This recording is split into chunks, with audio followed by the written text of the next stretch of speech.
Good afternoon, Honorable Ambassador, distinguished guests, ladies and gentlemen. Welcome to our virtual Turkey-South Africa Interconnected Business Series. COVID-19 pandemic has turned into unprecedented crisis that impacted the whole world within a short period of time. Resiliency has been an issue for each stakeholder group in these challenging times. Today, our distinguished guests will share their valuable insight on how the new normal will shape the future of global economy from Turkish and South African industrial perspective. I believe new era promise new potential for both sides. There will be a good opportunity to share best practices and further develop common strategies. Africa's rapid growing population and market offer significant opportunities for businesses.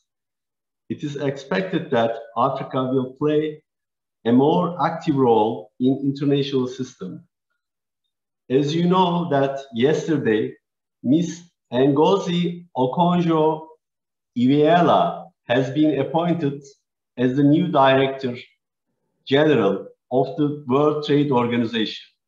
I would like to also express our congratulations to Ms.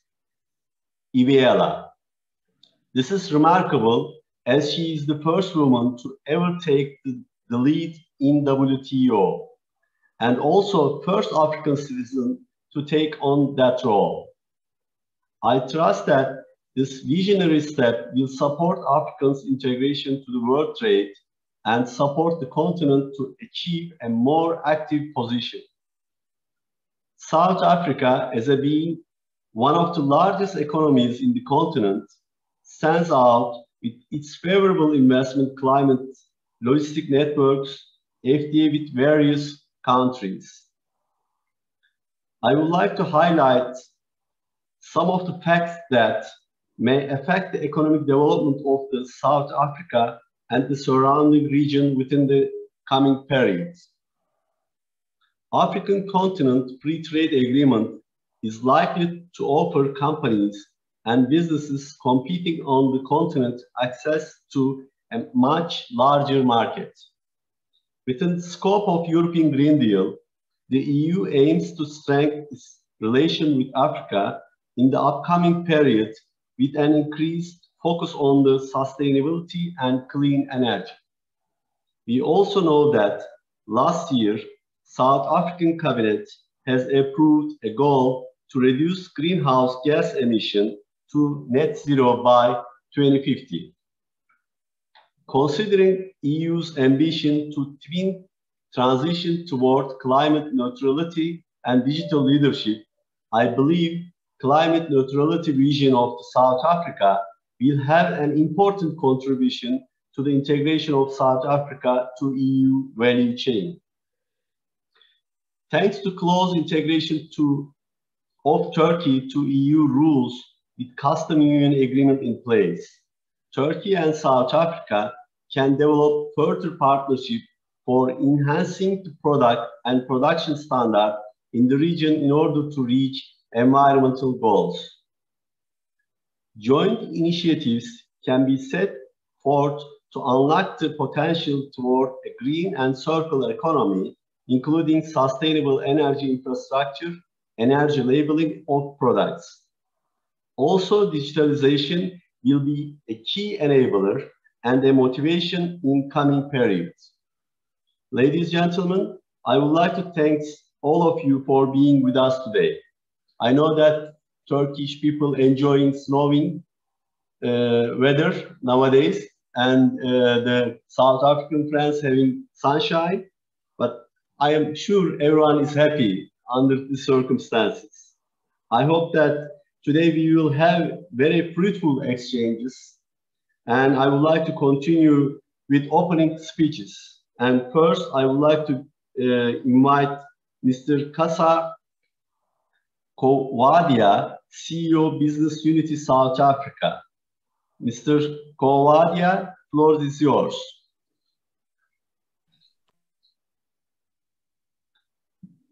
You are on mute. Thank you very much. Honorable Ambassador, colleagues and guests. Thank you very much for the opportunity and for including Business Unity South Africa in this important interaction and engagement.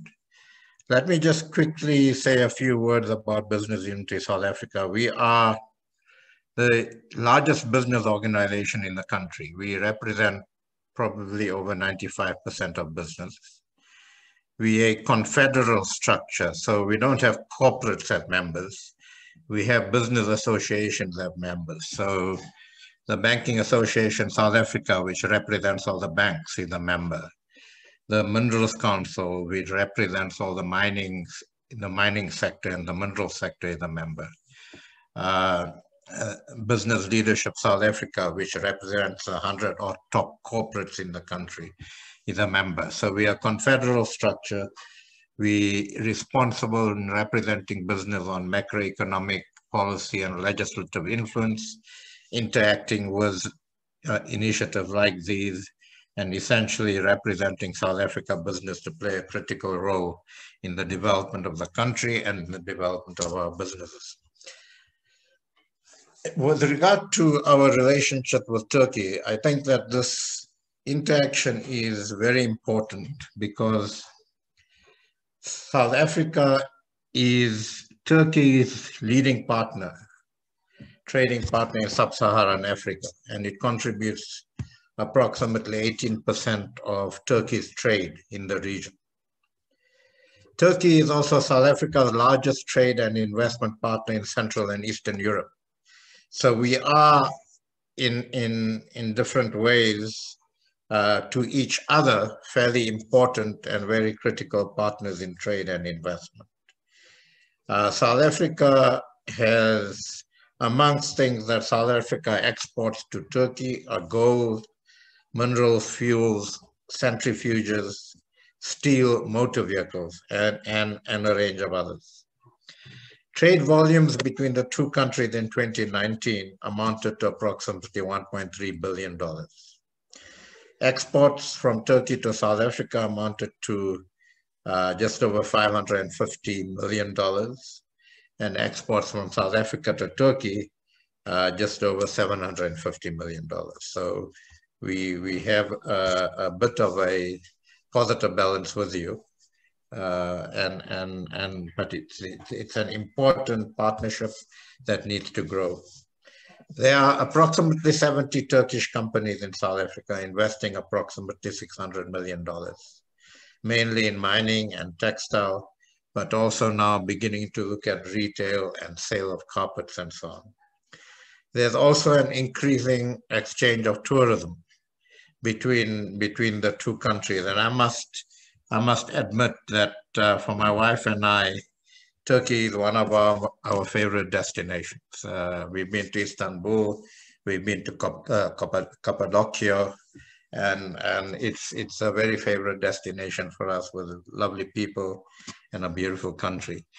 I think that the COVID pandemic has obviously created significant challenges for trade, not just between South Africa and Turkey, but for global trade.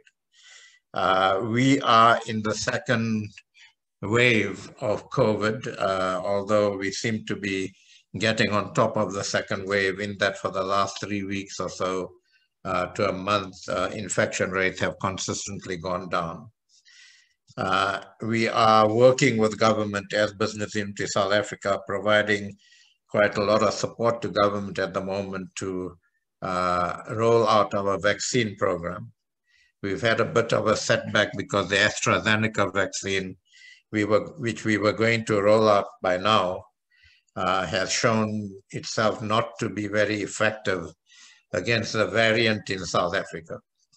And so we are working with government to actually access other vaccines urgently and get them rolled out as quickly as possible, because we are convinced that rolling out the vaccines to reach herd immunity is probably the single most important thing we can do for economic growth right now, because that will begin to actually break the back of the virus. But having said that, I think the potential for continuing trade, for increasing trade, even during COVID, is there. There's obviously an impact on tourism. There's obviously an impact on travel, as you also in your country battle with the virus.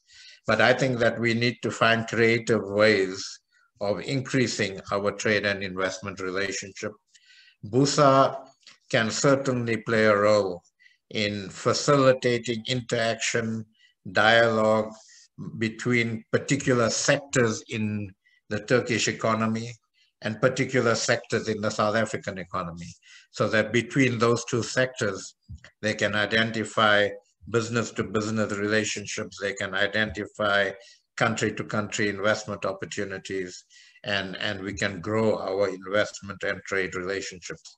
So we are very happy to be party to this dialogue, and we will certainly, as the critical organization in the country representing over 95% of business and economic activity in the country, want to play a critical role in promoting and increasing the relationship between South Africa and Turkey in trade, in investment, in tourism, and just having a good relationship as two kindred spirits. Thank you very much. Thank you, Mr. Kovadia. I just want to invite Ms. Judy Nwokedi, Secretary General, Black Business Council. Stage is yours. Thank you so much, and a good afternoon to our Honourable Ambassador, Her Excellency, who has become one of the most loved ambassadors in Southern Africa and in South Africa. And we are going to miss you so much. I do hope one of the things that COVID has done for us is keeping you here longer. But you've certainly made your mark in terms of just breaking new ground when it comes to economic policy and diplomatic policy. So we thank you, Elif. So warm greetings from Johannesburg, a world-class African city. On behalf of the Black Business Council, we are here by your invitation, and we thank you for having extended the invitation to us. I'm not going to go into the difference between Business Unity South Africa and the Black Business Council of South Africa, but as our name implies, we are the Black Business Council. But I'm also here representing the Black Business Women's Association. And I want to start off by saying that where there is a will, where there is will, there is a woman. And where there is a woman, there is a way. And 2020 has shown us that women have been on the front lines of this pandemic. Women have been hardest hit because women work in those sectors where they are most vulnerable and most at risk. And they were the first to lose their jobs in South Africa. My colleague Cass has very eloquently articulated where the opportunities are between South Africa and Turkey. So I'm not going to repeat all of that, but just to say that Turkey is the second largest investor in Ethiopia, and between Ethiopia and South Africa, we have to work very closely. You know, there's always been a little bit of a challenge. Do I fly Turkish Airlines or do I fly Ethiopian Airlines? Because Ethiopia now is the hub on the Horn. But one thing that we need to change as we move forward is we need to learn a new business language as the global business community. We have to do things in new ways, and we have to have a new way of being in the world. And as we now no longer reel from the shock and the panic of COVID-19, we are now caught up in the chaos of the vaccine. Do we vaccinate? Don't we vaccinate? Who should, which product should we use? But I'm going to come to a unique opportunity because South Africa, through a company in Cape Town, BioVac, produces the world's 6-in-1 vaccination. It vaccinates children all over the world against polio, hepatitis, typhoid, etc. So we have the capacity to produce our own vaccine for the African continent and for the export market. So come on, Turkey, we're open to talk. So what keeps us awake at night as business people? It's really how are we going to balance and bounce back our economies moving forward. How do we preserve profitability and people? What is clear that we must avoid complacency. And as business leaders, for those of us at the Black Business Council, we say we must inspire in order to act differently. We must reflect so that we can develop greater confidence and relational networks between Black business in South Africa and in Turkey. We have a good working relationship with US Turkey, but we're going to do bigger and better things. And our role as South Africans, we have to play the role with the African Continental Free Trade Agreement, because this is the game changer. So irrespective of what your view is on Africa, our business sector, our financial services sector, our legal sector in South Africa is second to none across the world. We have one of the finest stock exchanges. So when it comes to the Continental Free Trade Agreement, South Africa is still the platform, the leaping board, the springboard into everything you're going to do across the African continent. Trade is a force for good, and when it is properly harnessed, it can lift millions out of poverty. So when it comes to global supply chains, this is where we play our role. Positive economic outcomes will be many and varied, and we need to improve our manufacturing capability, capacity, and competency. And we can do that with you, Turkey. Women are the one grouping that stands the most to gain out of this new trade agreement and trade area, because 70% of informal cross-border trade is conducted by women on the African continent and in South Africa. Trade integrity as we move into the future post-COVID is central. I mean, we're now in the throes of the commercial contractual agreements around the COVID procurement deals that we have signed. So let's see how the world moves forward from a trade integrity point of view. Over $70 billion in output losses have occurred as a result of COVID. And so the way forward around cooperation has to be the new way. We as South Africa need to get better at execution and implementation. Equity is important, and of course, here is the opportunity. I serve on the Presidential Council on state-owned entities, and we've been tasked with three things by our president: what to consolidate, how to consolidate, what to repurpose, and what to reposition, what to keep, which entities must drive better efficiencies around optimization and performance. So we need to have a very solid discussion with Turkey around our state-owned entities. I think more so today, more than ever, it is necessary to educate ourselves in solidarity, to rediscover the value and the meaning of this very uncomfortable word, because even in COVID, we were meant to work collaboratively in a solidarity fashion to make sure that our continent was not going to be locked out of vaccine allocations. So I do hope that the new way of doing is going to be much better.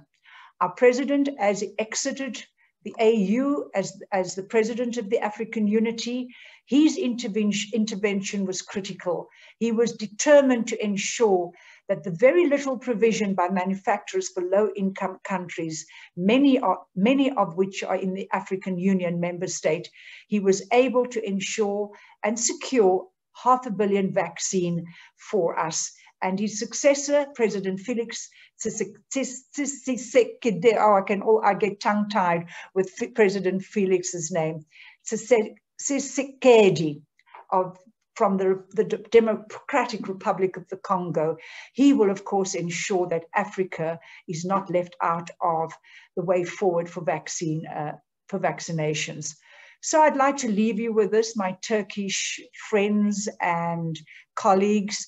We can't wait to come back and to fly between Turkey and South Africa because airlift, aviation, tourism has been hardest hit. So what was once regarded as a low-hanging fruit, moving many of our young people out of poverty into the job market. This industry of tourism has been hardest hit.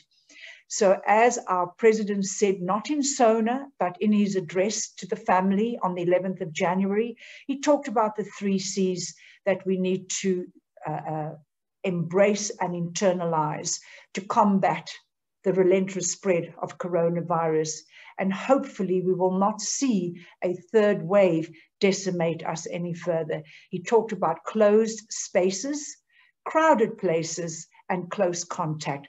Those 3 C's are what drives tourism. So here we are. We can't go to closed spaces. We can't go to great festivals and crowded places. And at the end of it, tourism is really around close contact with others.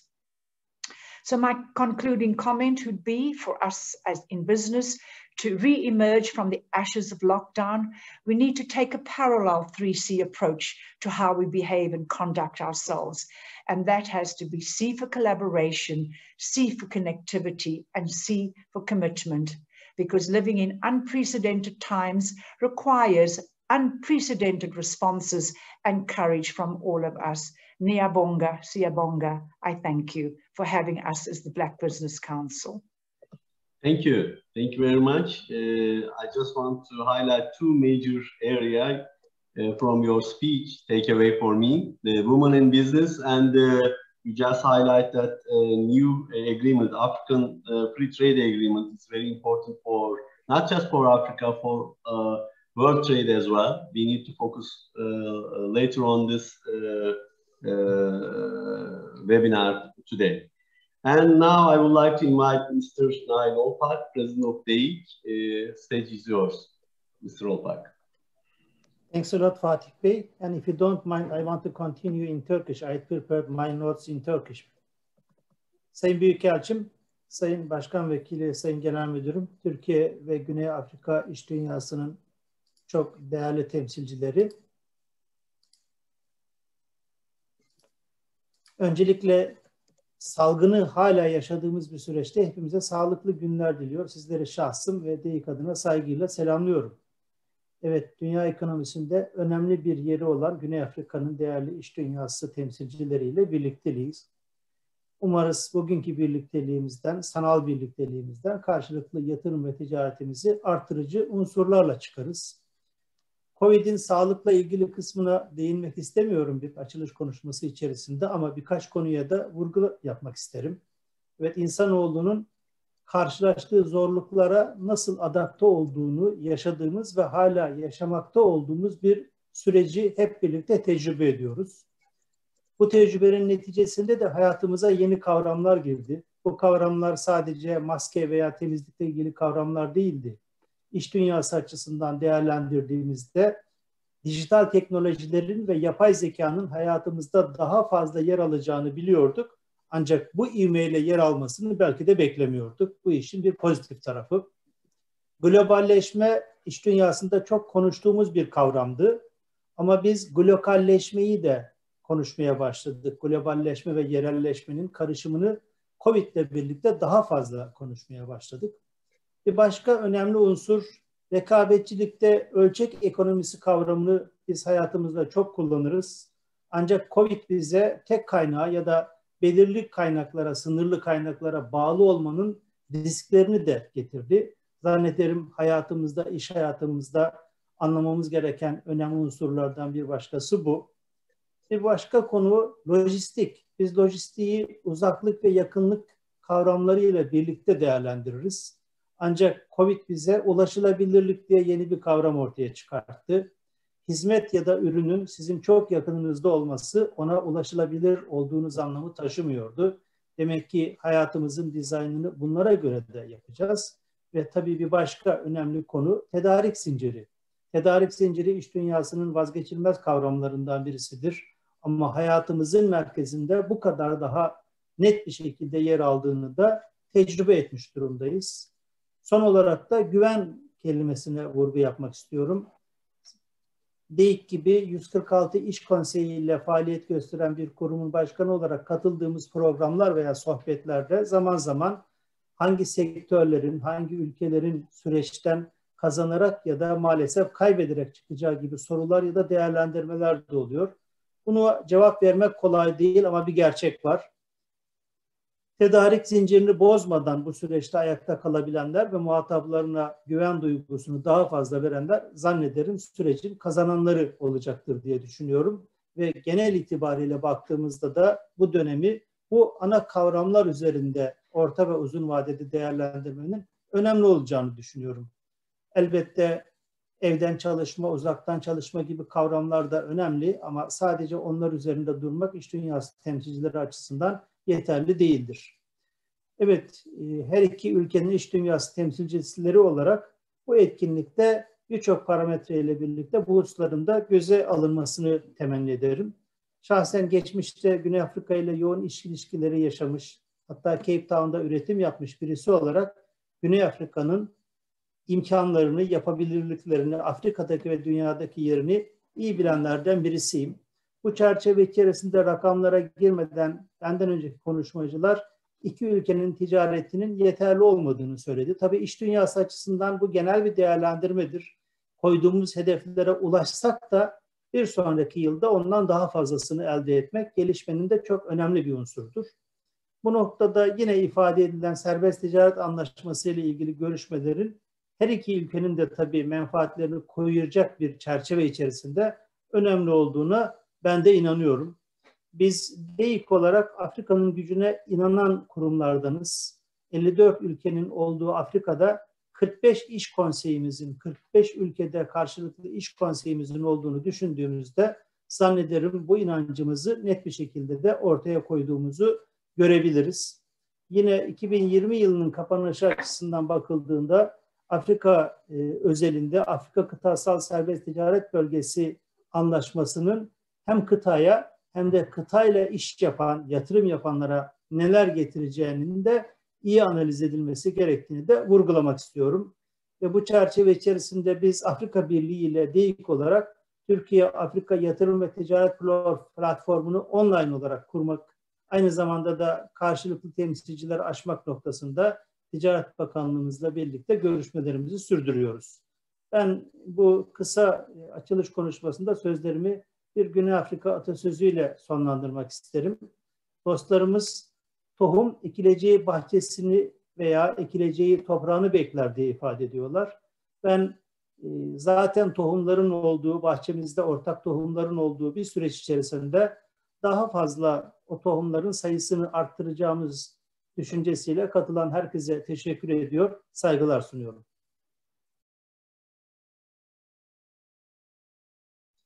Thank you, Mr. Olpak.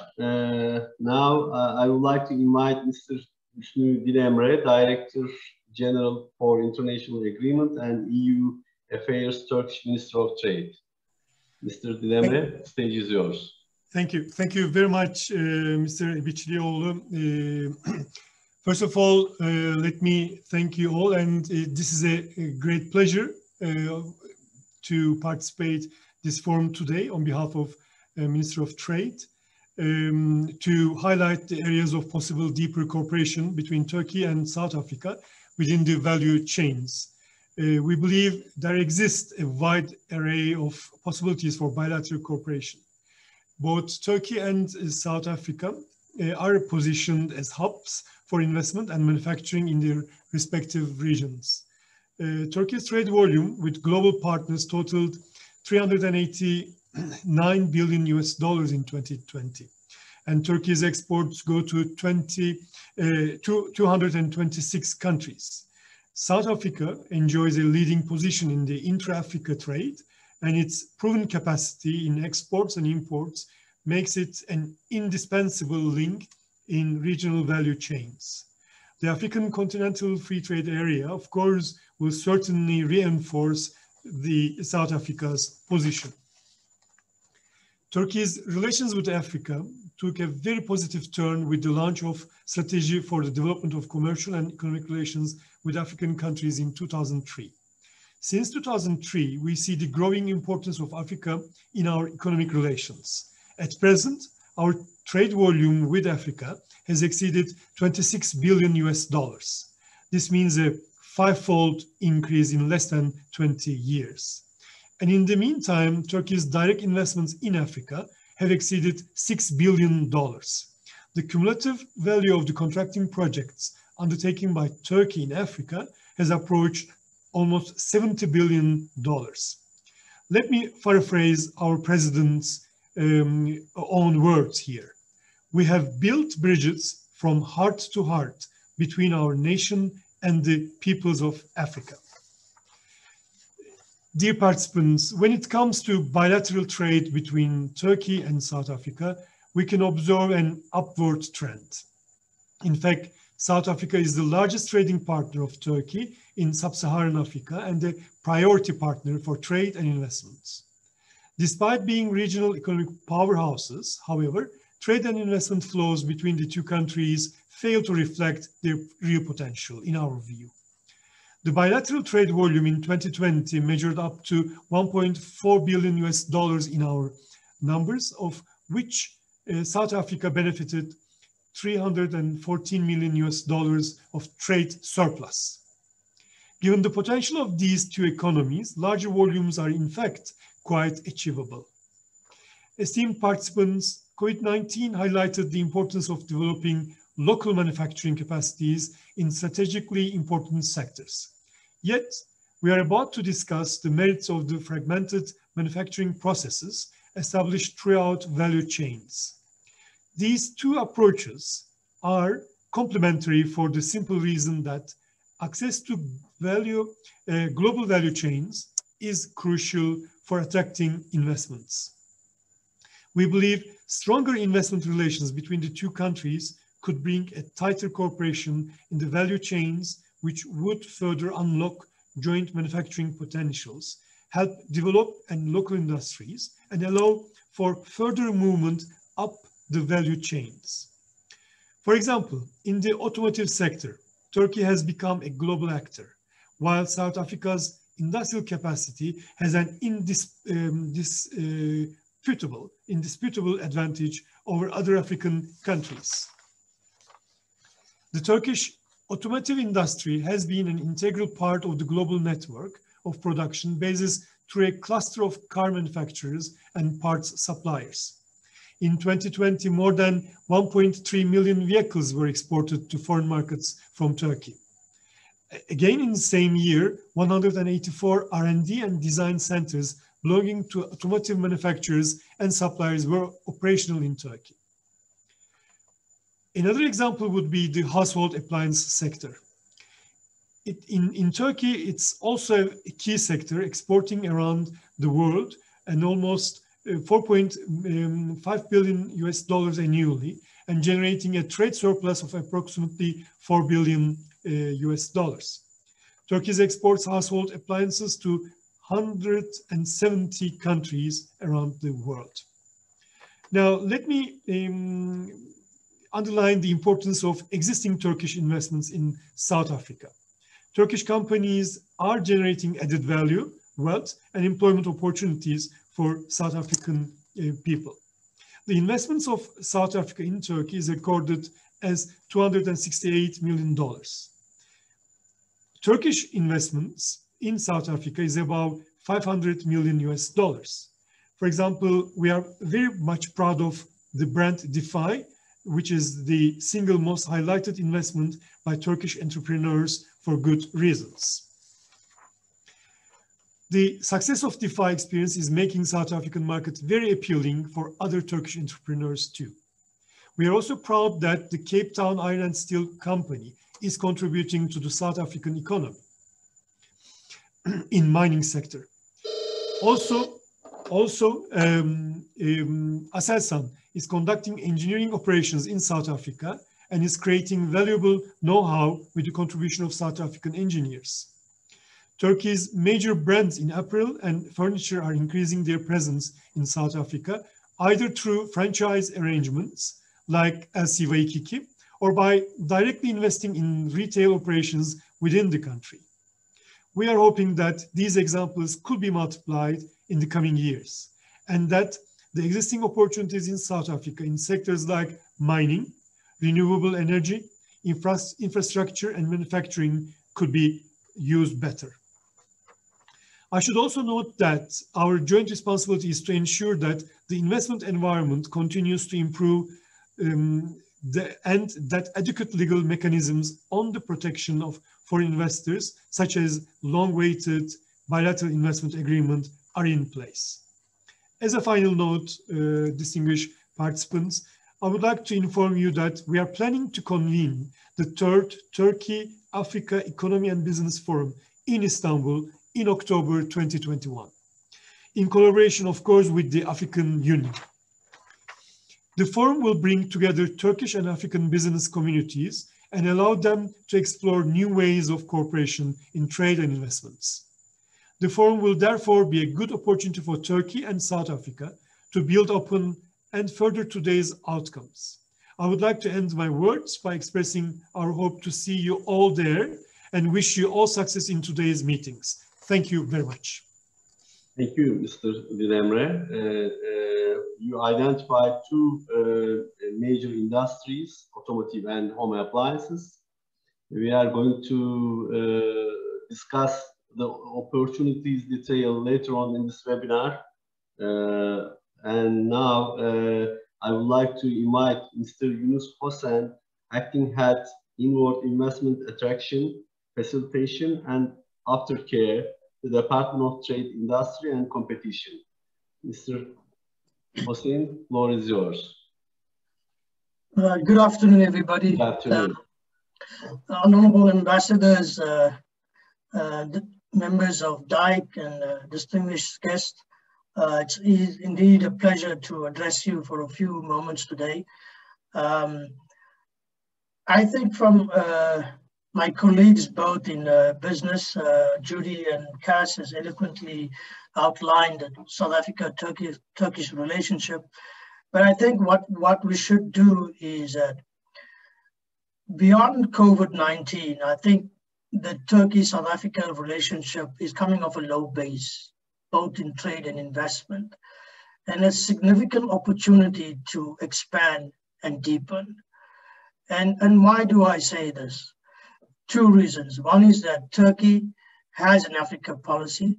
Turkey is investing in Africa. Turkey is trading in Africa.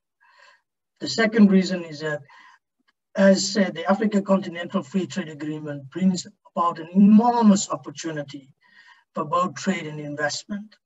So what does it mean? What does it mean?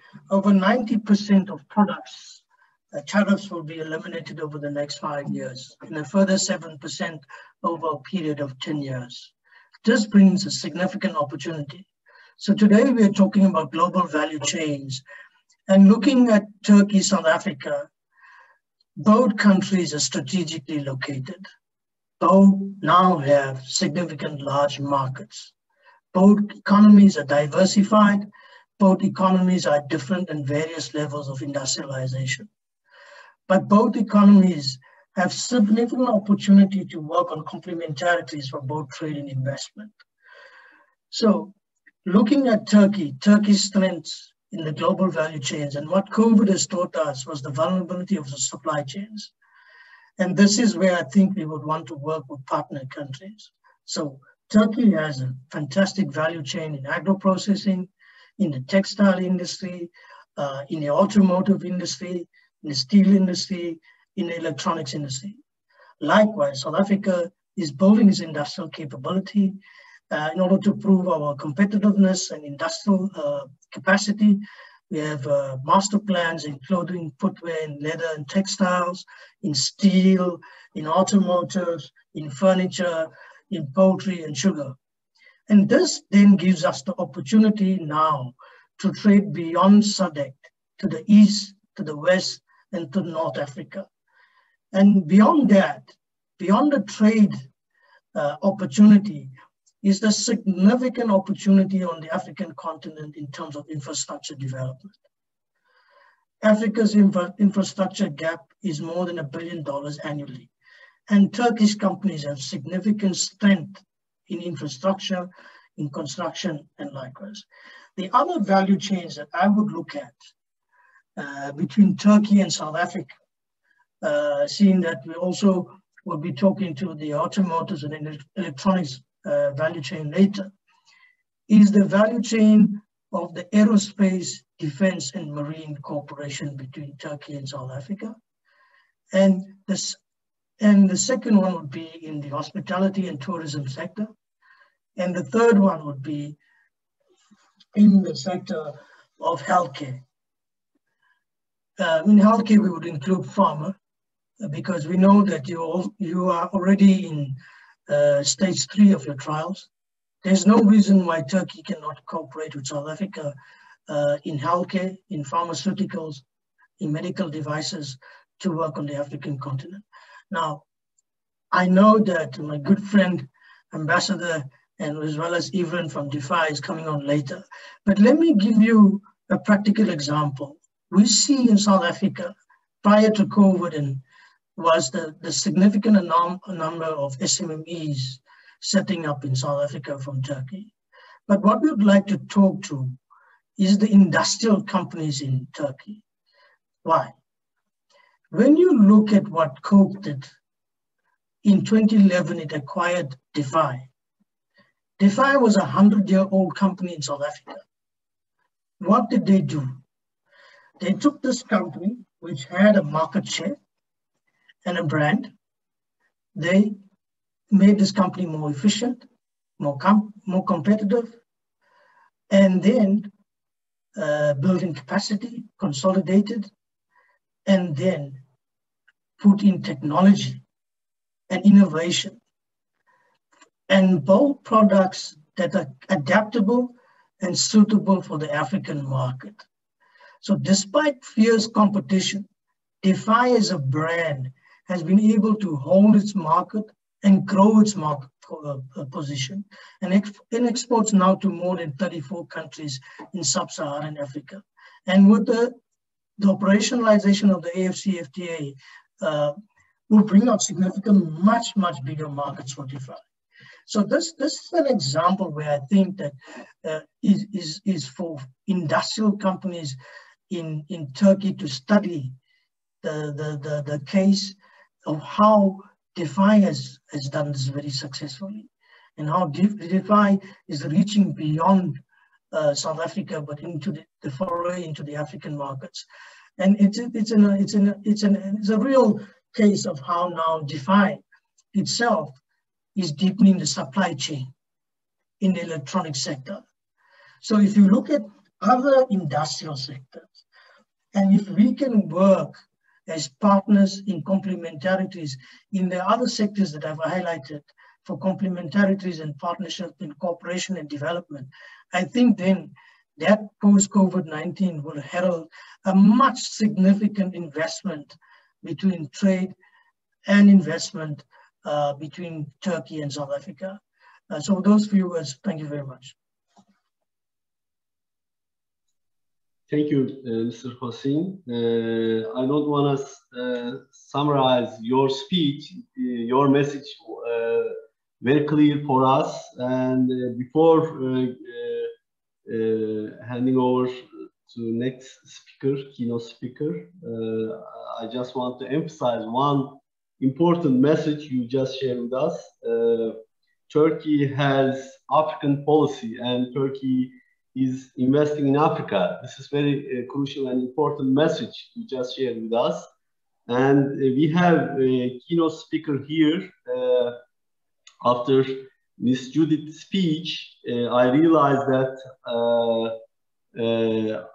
Miss Elif Çomoğlu-Ülgen impact on our relation, I mean the South Africa-Turkey relation, positive impact on both countries' relation. I realized that, and now she's with us, Her Excellency Elif Çomoğlu-Ülgen, Ambassador of Turkish Republic of Turkey in Pretoria. Stage is yours. Thank you, Fatih Bey. Indeed, this is of course not a farewell for me, but it really feels like it is. I'm on my 4th year in this beautiful country, and I'm really privileged and happy to be part of this this debate, which is indeed, although with the opening speeches, it looks a very, very emotionally and politically driven speech. It is a very technical title that we are able to take up with our South African counterparts. And obviously, Judy and Eunice, you are the two brothers and sisters that you will come with me to Turkey, and I will have my eyes on you. So please keep up the good work. I think since I arrived in this beautiful country 4 years ago, I can speak about two important, what is the word, footprints. I would say that Turkey was able to enlarge and live, hopefully, in this beautiful land. One of them is really, as was very briefly touched upon, is the Turkish brand, proudly South African, but very cleverly Turkish-run brand D5. The other one is, of course, Turkish Airlines, as Jody very eloquently put it forth. The third one is the gradual increase of the Turkish soap operas. What is left out, unfortunately, and I cannot really specify as a strong footprint, is what Turkey can bring as a very honest, fair, pragmatic trade partner to this country. And I know all the friends of Turkey, the ones here today, they know what Turkey can bring. Jody was very updated. Yes, yesterday it was declared from official mouths that Turkey has become the second largest trade partner of Ethiopia. Ethiopia, of course, is in no way maybe comparable to South Africa from some perspectives, but it also shows what Turkey can do, Turkish entrepreneurs and Turkish business can do when the opportunities are given and when they are really welcome. Because the figures in Ethiopia, which is still below our trade figures with South Africa, has quadrupled in the last couple of years. So why not? Why can't we do this in South Africa? This is one question, and one big question surrounded with lots of emotions and for the love of the people that I will take back with me to Turkey. But I don't have any secondary thoughts, because I know my successors and the Turkish South African Business Council headed by Fatih Bey, DEIK, and the very, very good partners of Turkey in South Africa will follow it. So please now brace for impact. I will have a 10-minute keynote speech prepared by my very, very hardworking commercial counselor. This is really very much pertaining also to the title of our meeting today. It is about the Turkey-South Africa Interconnected Business Series and the global value chains. So I'll just bear with me for another 7 to 10 minutes. And once again, thank you very much for this opportunity, although it is the heart.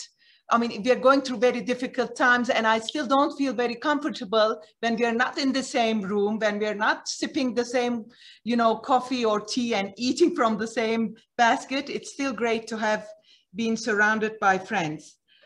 The COVID-19 pandemic, which started as a regional health crisis in China by the end, of course, of 2019, has resulted in unprecedented crisis. And during that period, a shortage of critical supplies, especially in medical goods, personal protective equipment, stable foods, has also become much more visible, sometimes due to export control measures and sometimes due to other measures that all of us, all nations around the world have taken in swift action. The World Trade Organization, and happily now, chaired by a Black woman, my expectations are so high, estimates that the world merchandise trade contracted by 9.2% in the past year. And even with the projected 7.1% growth to come in 2021, the global trade volume will be well below the pre-pandemic expectations.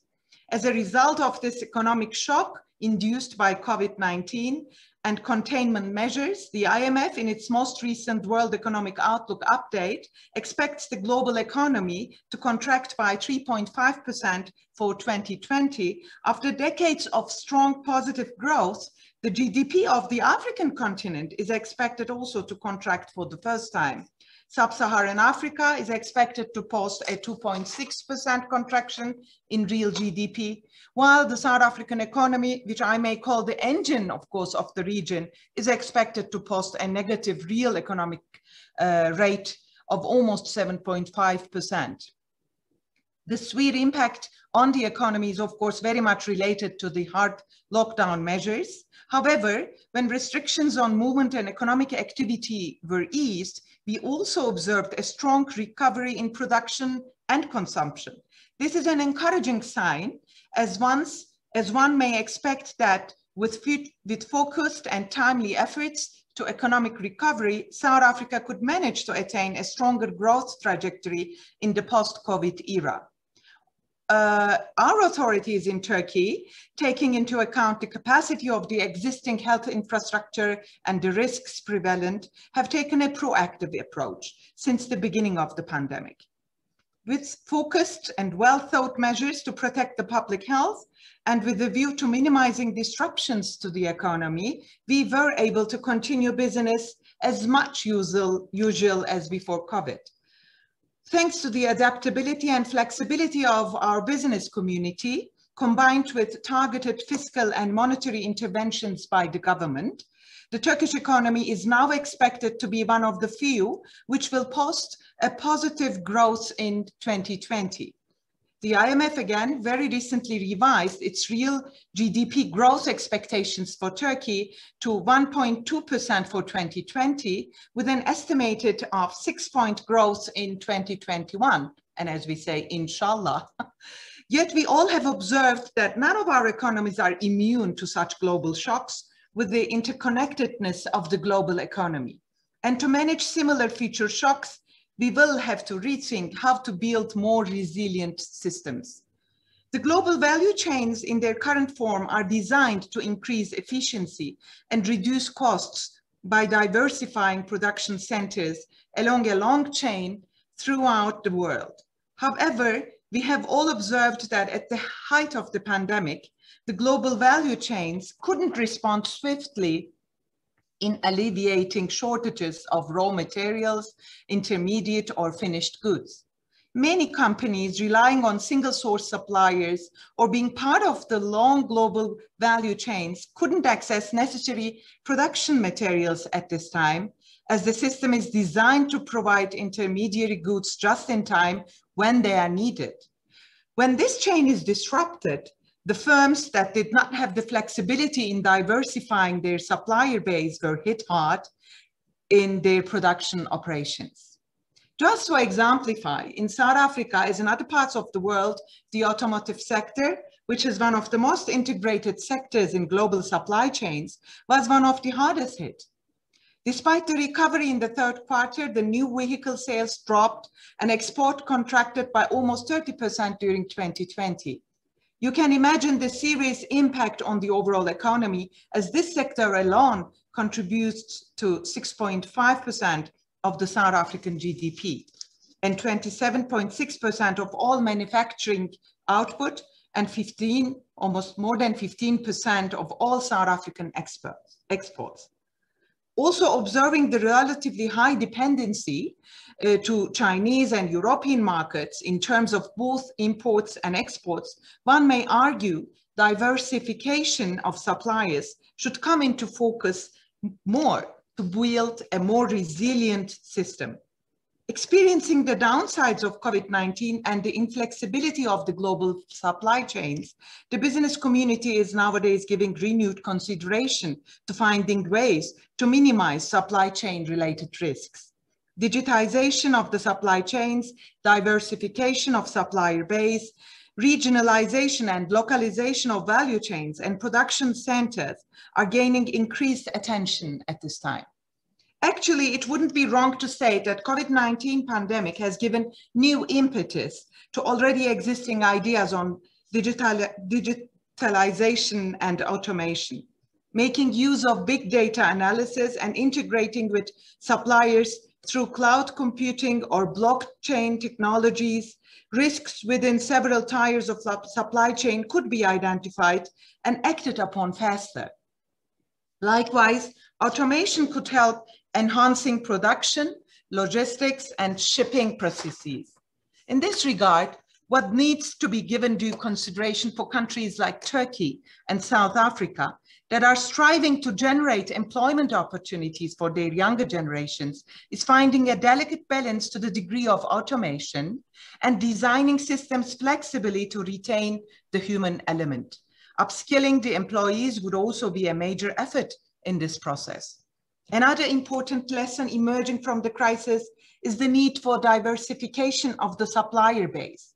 It has been seen that in their current form, disruptions in global value chains have direct negative effects on the production capabilities of integrated companies throughout the world.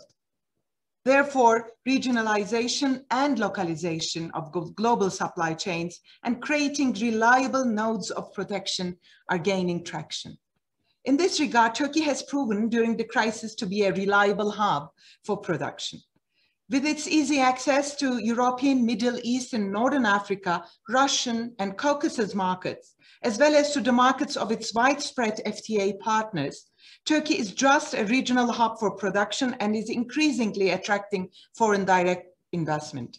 The young and educated population, sophisticated engineering capacity, entrepreneurial capabilities of its business society, and targeted investment incentives towards high value added technology intense production, among others, make Turkey a right candidate to strengthen its role as a regional production center in the new normal era. Likewise, this crisis has strengthened our African brothers and sisters' determination to intensify efforts to reindustrialization of the continent and improve an intra-African trade and investment. We therefore very much welcome the African Continental Free Trade Area, which has formally entered into force by 1st of January this year. And we would love and pray to see that this very important political dream will really also yield very solid, real, on-the-ground results and in a very short span of time. And Turkey is ready to work to that ultimate goal with its African partners. Likewise, Likewise, South Africa has long been pursuing localization and industrialization policies. It won't be wrong that these efforts will intensify further in the post-COVID period. The sector-specific master plans in automotive industry, textiles, clothing, poultry, and those that are in the preparation stage, like the steel industry, have a strong focus on localization and increased competitiveness in the sectors. Historically being the most diversified and industrialized economy of the continent, South Africa, by taking serious steps towards ensuring employment, creating economic growth, energy security, and digitalization, would be able to maintain its leading role in the continent. And that's how we see it. It's my firm belief that increased cooperation between Turkish and South African business communities would open doors to a wider geography, as both countries are gateways to a broader region themselves. I believe today's discussion will provide valuable inputs for us in our efforts to improve our bilateral collaboration in the new normal. I'm looking forward for a vibrant discussion and learn more before I go to my next station in Ankara, but still have my heart and mind very much in this beautiful country and its very outstanding people. Once again, thank you very much for this opportunity and looking forward to be part of the debate and learn from the debate. Thanks. Thank you, Ms. Ambassador, for a very informative speech you just shared with us. We just heard very positive feedback from South African friends about you. And also I would like to thank you for your support on behalf of Turkish business community in South Africa. Thank you. Now we have another very important and eye-opening presentation coming from Ms. Namfanelo Mangwenshu, South Africa McKinsey partner. Stage is yours.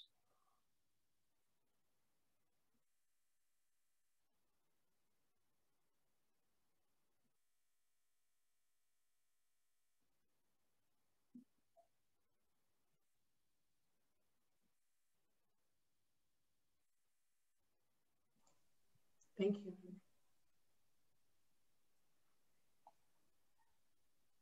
You may start. Thank you.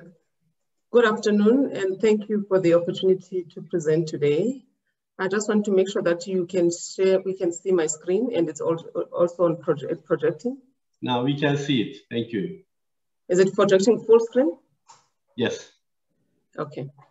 Thank you so much for the invitation. And I was asked by the organizers to talk briefly about the shifts that affect trade, the impact of COVID, and also some of the impact and opportunities for between South Africa and Turkey trades. And lastly, talk briefly about the impact of the EU new Green Deal on South Africa and Turkey trade.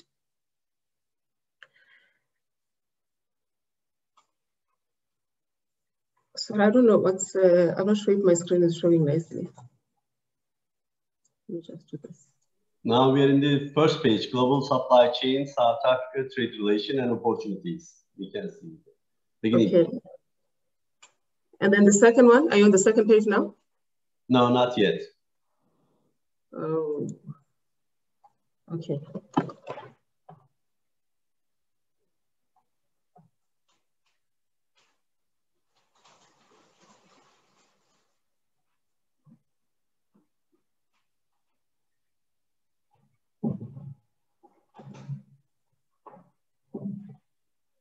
And now? Yes, but could you make the full page for presentation?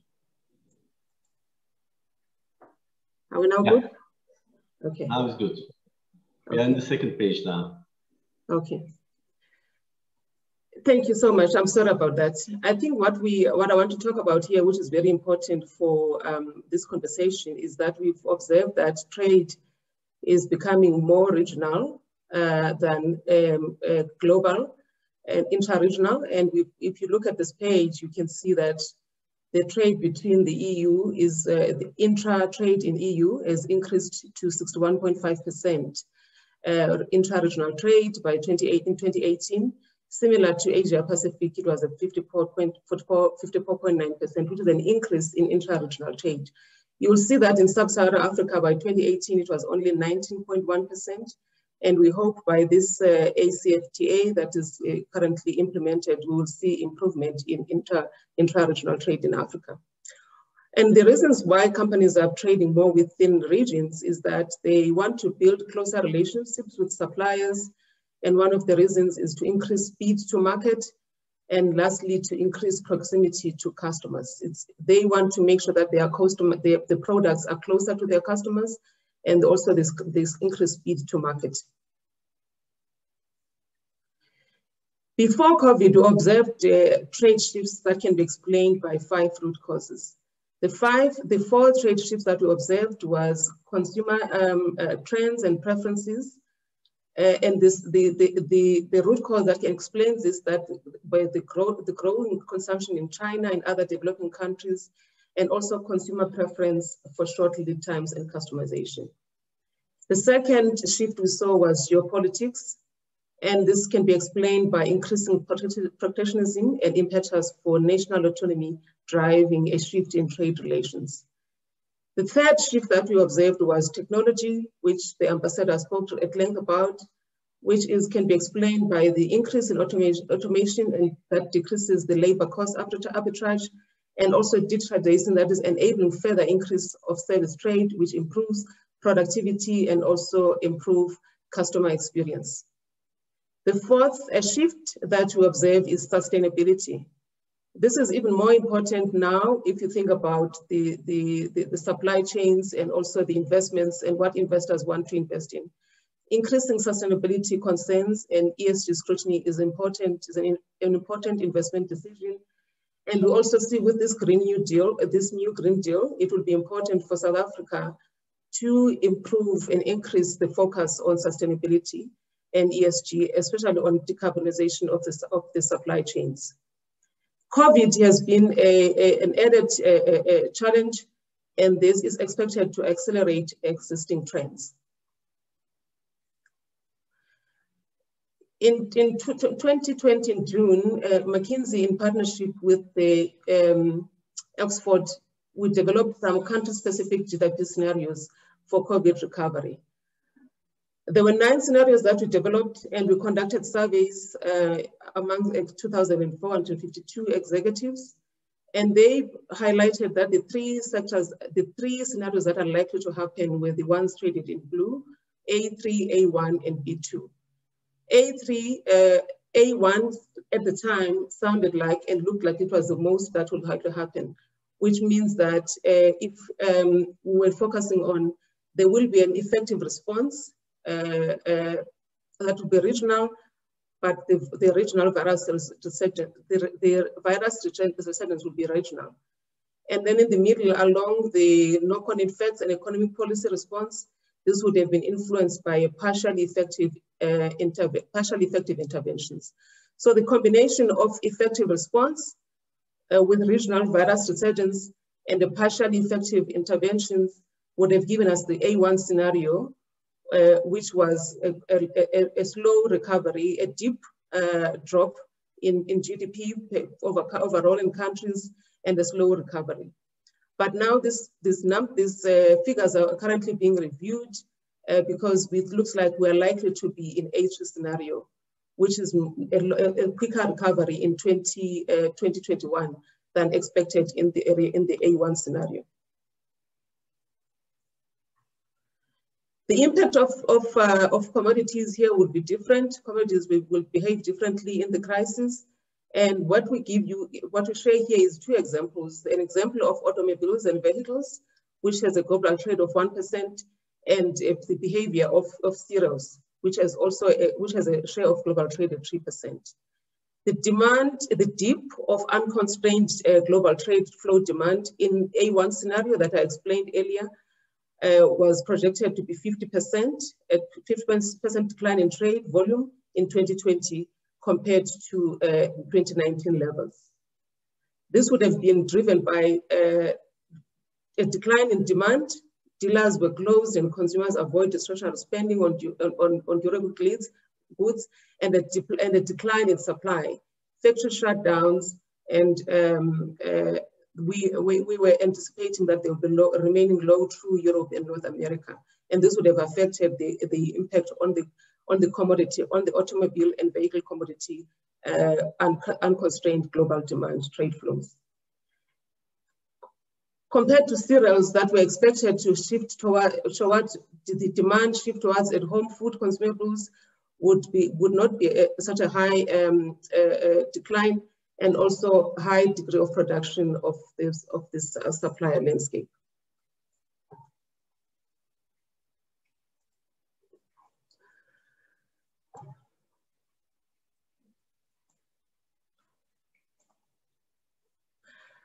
What we then, based on that A1, on those 3 scenarios, what we then looked at what will be the demand, how long will it take for demand to recover to 2019 levels? Overall, we predicted that it would be between 15 and 48 months, depending on the different scenarios. In A3 scenario, which we are thinking now is likely to happen, if the recovery would be over a period of 15 months, to 2019 Q4 levels. In the A1 scenario would have been 36 months, and in the B2 scenario would have been 48 months. And if you compare to the 2008 and 2009 crisis, the recovery was about 18 months. The total demand loss as percentage of volume would have been between 8% and 49%. Now, if you deep dive on the A1 scenario,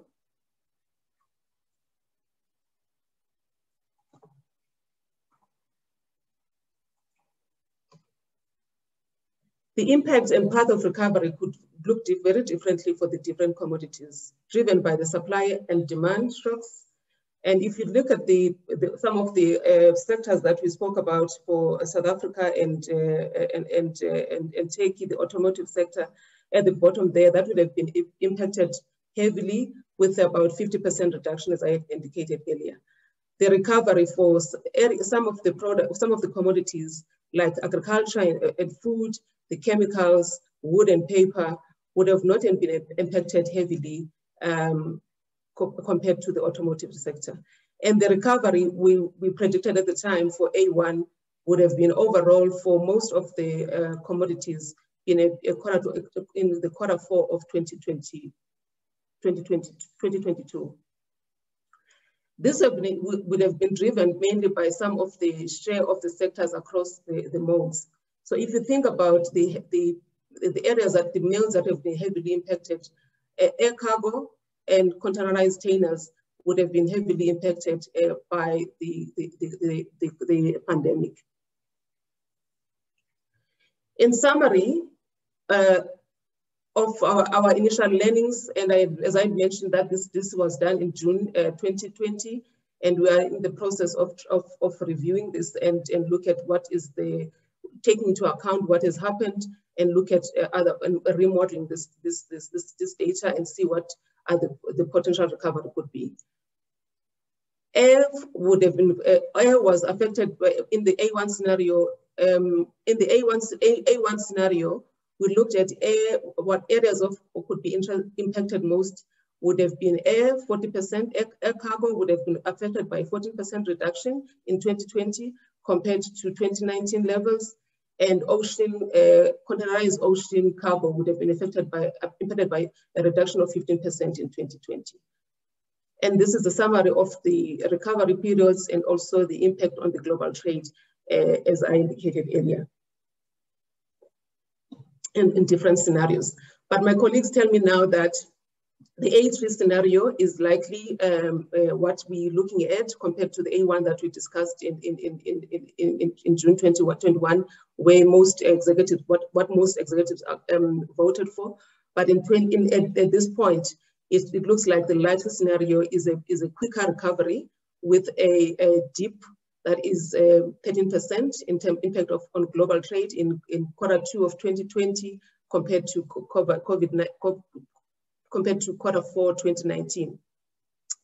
And the global trade recovery is likely to happen in 15 months compared to the 36 months. But these are early indications, and it's not confirmed, and this differs from region to region and from commodity to commodity. I won't talk much about the trade between South Africa and Turkey. Most speakers have spoke about this, but in our observation that the trade is still nascent and is dominated by petroleum and automotive imports and metal exports.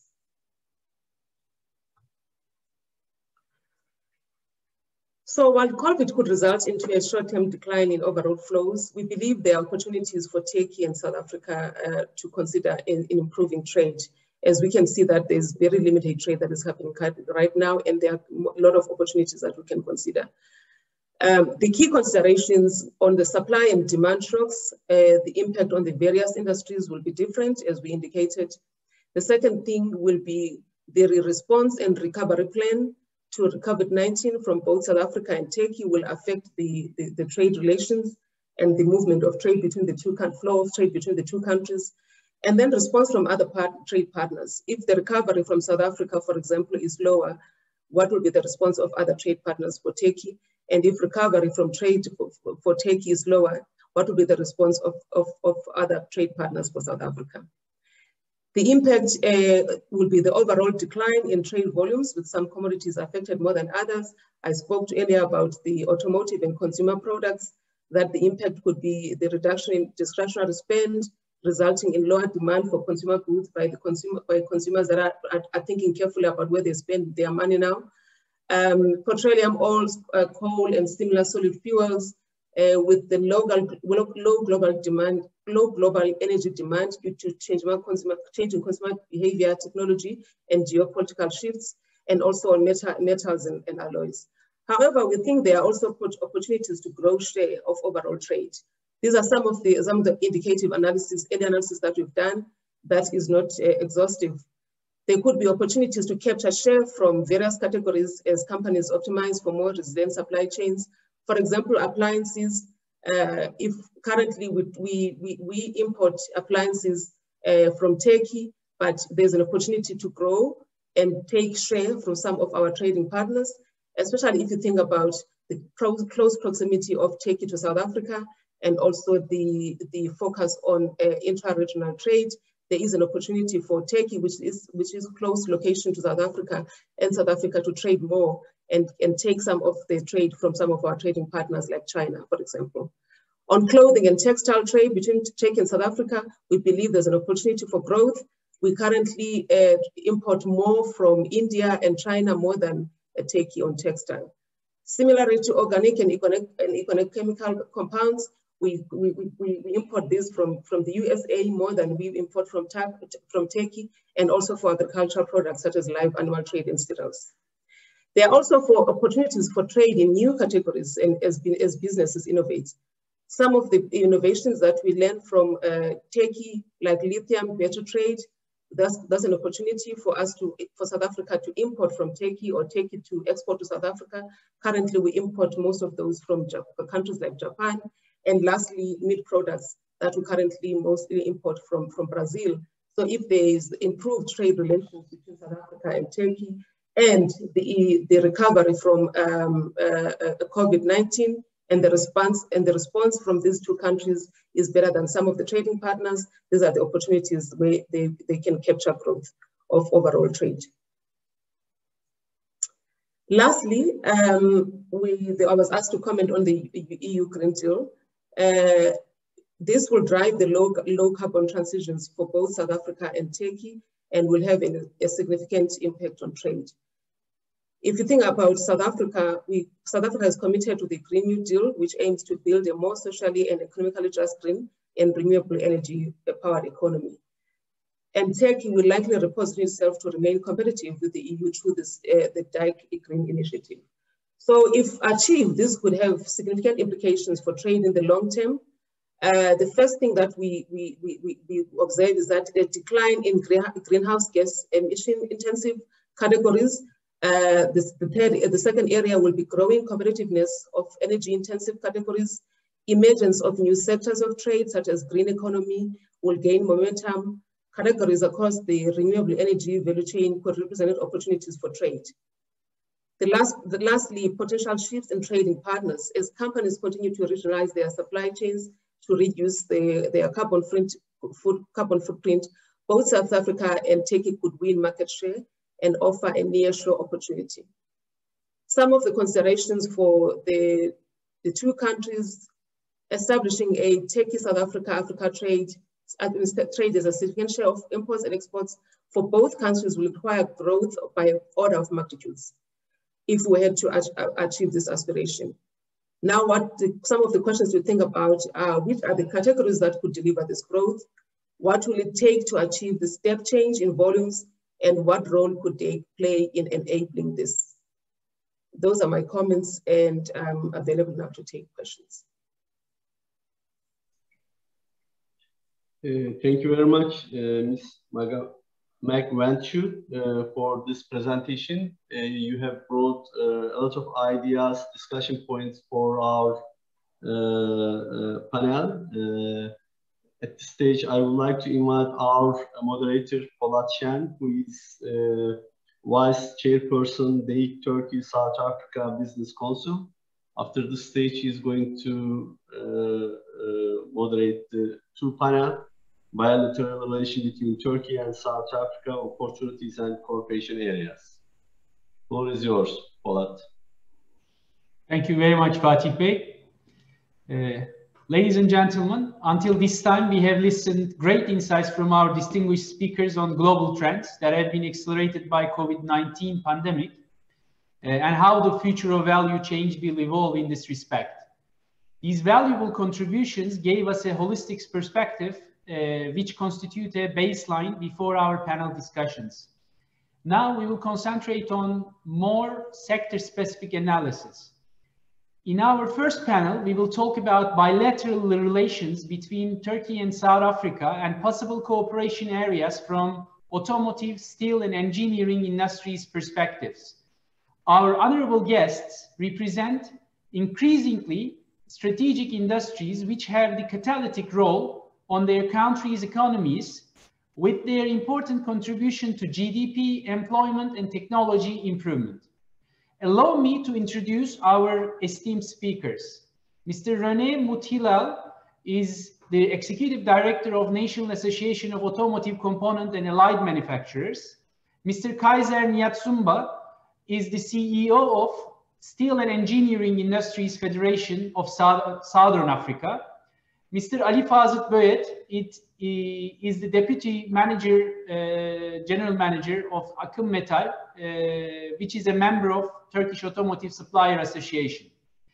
In an environment where the global conditions are changing rapidly, it will be important to consider sector-specific dynamic, particular needs and developments. At this point, I would like to ask each of our panelists to share their views on how the new normal in the post-COVID-19 era will shape the global value chains in terms of the sector that they are representing. So in this first round, I would like to ask you to address your comments briefly in not more than 5-minute statements.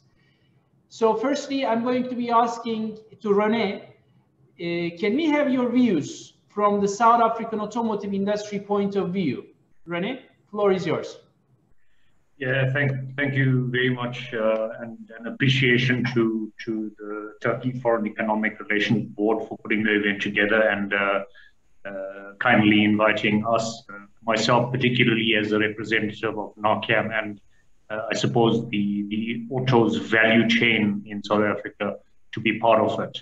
I think let's very quickly dig into exactly what we talk about when we consider how the South African autos value chain could possibly be reshaped within changes in global value chains, and I suppose to some extent exacerbated by the COVID-19 crisis that we've all had to deal with. I think first we need to understand that automotive production, and I'm sure everyone gets this, is very much an integrated value chain with global reach. And South Africa is an interesting example of an emerging and growing base of automotive production. We've got a long history of autos production, but I'd say at least over the last 20 to 25 years have consolidated a position as being one of the emerging and continuously growing bases of value chain production in the auto sector. What do I mean by that? Compare us with, let's say, countries like Thailand, Mexico, Turkey itself. All of those countries have real competitive reasons to be growing producers of automotive product based on proximity to global markets. Think about Turkey's positioning within the EU market, Mexico relative to the North American market, same for Thailand. In theory, South Africa is not necessarily as close to those kind of traditional markets, and the South African market itself is not a huge volume market. So how does South Africa's space kind of get reshaped? In some way, there's probably a particular advantage for South African-based value chain activities and partnership with localization opportunities when it comes to vehicle assembly or vehicle manufacture. Why do I say that? One thing that we picked up very strongly, and I think one of the earlier keynote speakers mentioned it, is the impact of supply chains and logistics and how that has changed. South Africa, like I said, because of its geographic location, definitely one where we saw imported material and components, with the availability of those input materials being a significant challenge that COVID would have exacerbated. Interestingly, COVID-19 came at a time as kind of coincided with a change in policy as we move into a new incentive regime as of this year, which gives even further impetus for the need for greater component manufacture in South Africa. So, I mean, what we have seen since last year, suppliers would have had to expend more effort, tie up more cash in inventory management and warehousing. This on its own has tended to spark investigations within our sector on localizing, let's call it equivalent commodities or technologies, not being so hard and fast about a global specified commodity. And I think that's where an opportunity exists if we can start unpacking where some of that kind of, let's call it alternative commodity or technology can be used in vehicles that are coming out of the South African assembly base. Something else I think interesting, the cost of COVID compliance. Yes, that would have had an impact on the cost of manufacturing. So what does that mean? Both suppliers and OEMs would then start to look at other areas of their business where some of that can be covered. And again, it's natural to look at production and logistics existing channels and try and replace it with local source. And I think that on its own becomes a driver of local opportunity here in South Africa. And I think for the Turkish counterparts on the call, should kind of be stimulating some thought around what is currently happening in South Africa and how do we partner technologies or our own capability with that and look to offer, let's call it alternate solutions to what has traditionally been OEM globally specified sourcing. And I think I'll just wrap up the initial input fairly quickly to say we also saw a situation where uncertainty around global vehicle production volumes, and we all know this, during the course of last year, there was a whole lot of up and down in terms of what production outlook was going to be. Also saw a situation where some of the South African-based suppliers started to explore new business development opportunities, especially in the tier 2 space, and using the standards and quality methodology that comes with automotive production to support medical device PPE production. And I think the coming of a wider trade arrangement or the implementation of the African Continental Free Trade Agreement then gives impetus to, let's call it, this diversified base of manufacture. So where we see Turkish companies having particular competencies in auto plus related or allied spaces, that's where the conversation becomes interesting. Let me stop there, and I suppose we can dig further where necessary. Thank you very much, René. That was really insightful, and it was good to understand what the difference of South Africa is from the other automotive manufacturing countries like Mexico, Turkey, and Thailand, about this proximity to the traditional markets. And it would be maybe better to understand from Fazıl Bey's perspective, from the Turkish automotive perspective, the same question, so that we can understand better what this really relates in Turkish point of view. Fazıl Bey, floor is yours. Okay, thank you very much. Good afternoon, Madam Ambassador, ladies and gentlemen. Thank you for the opportunity. I'll just say first who we are. The Steel and Engineering Industries Federation of Southern Africa is, as the name implies, a federation. We represent employer associations in the metals and engineering sector. There are 23 of them that come together and constitute CIFSA. We are almost 80 years old as an organization, and we really represent the interests of businesses in the sector in discussions with various stakeholders, domestically and internationally. And we became, in 2014, the Steel and Engineering Industries Federation of Southern Africa. It used to be South Africa because we extended our reach to some of the countries in the region. We are grateful to have had the opportunity to be part of this, and much has been said about DeFi. I would like to indicate that indeed DeFi is very active within the structures of CIFSA. We work very closely with them, but more importantly, they have been a very, very active and caring employer. They've managed over the past few years, especially in the last financial year, to develop for them an image and reputation as a caring employer during the COVID-19 situation. And opportunities in South Africa from a metals and engineering sector perspective for Turkey.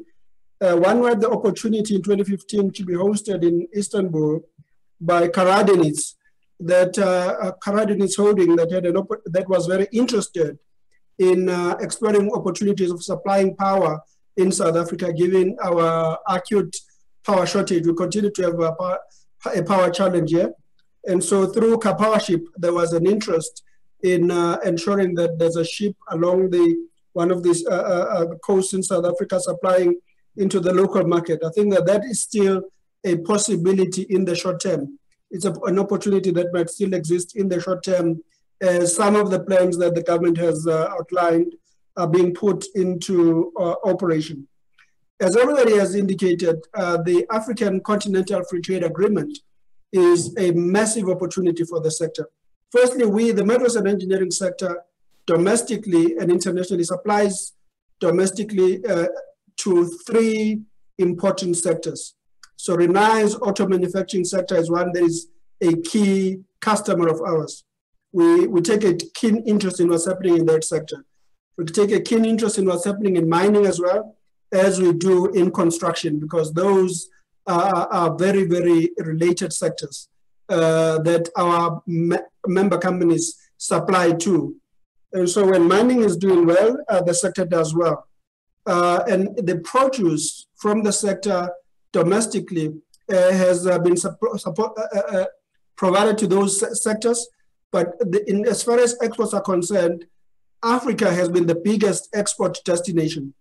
And so we believe that the advent of the African Continental Free Trade Area does present more opportunities for our companies in the sector, including for those in Turkey that might want to partner with various companies here.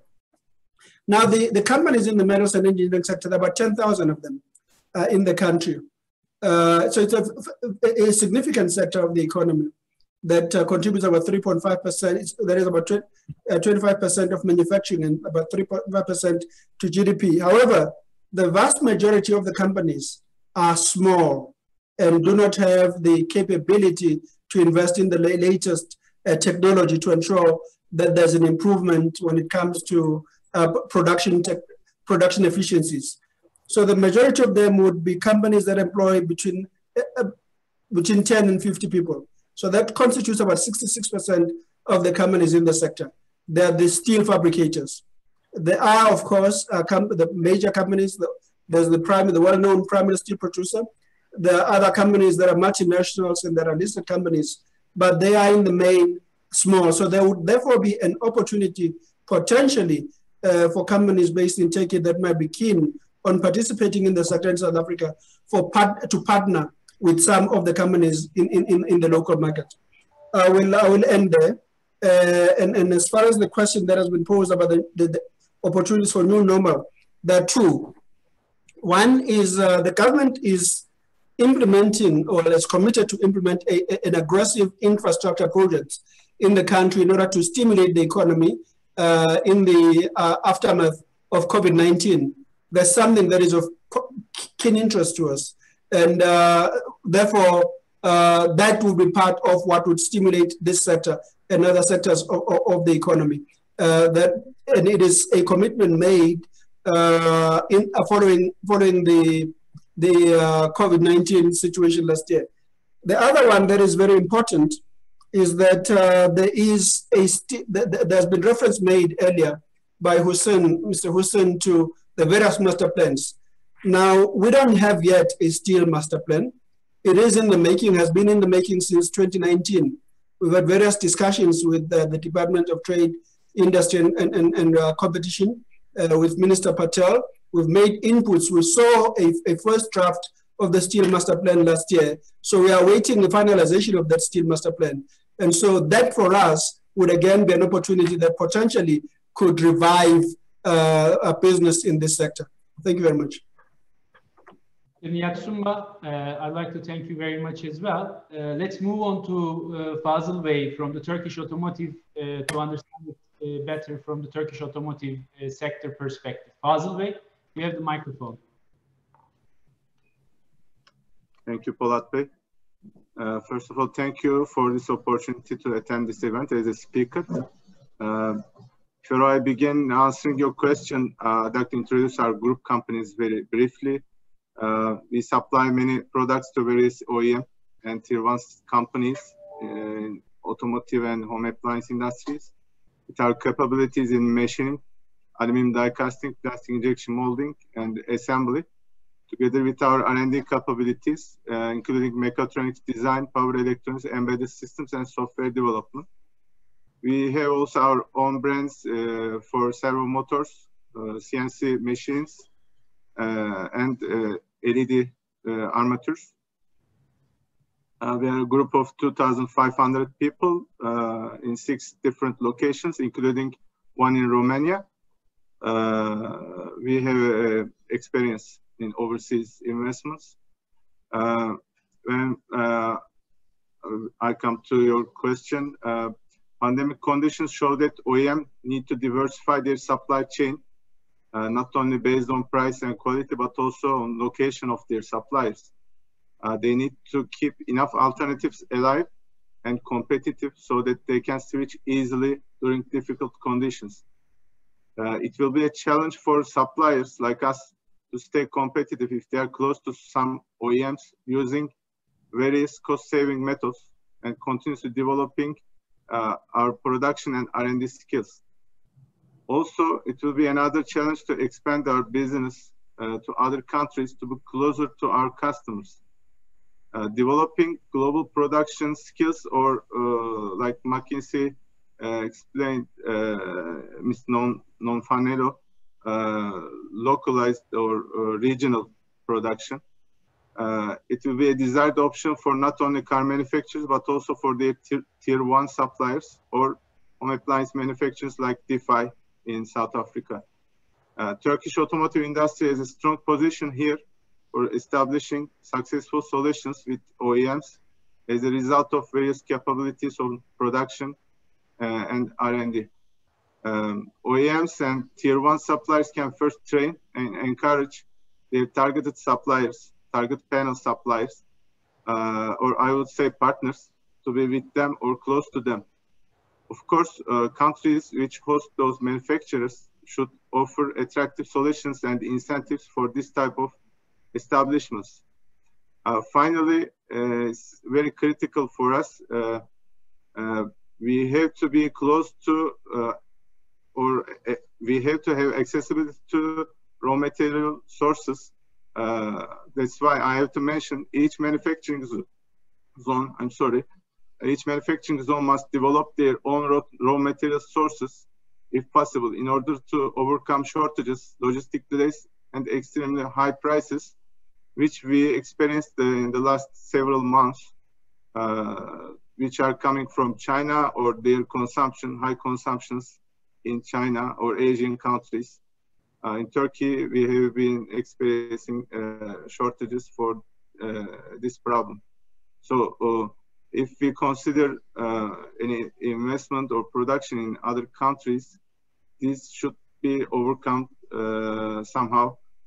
Countries or those regions have their own resources, especially in our area, steel, various steel types. Thank you.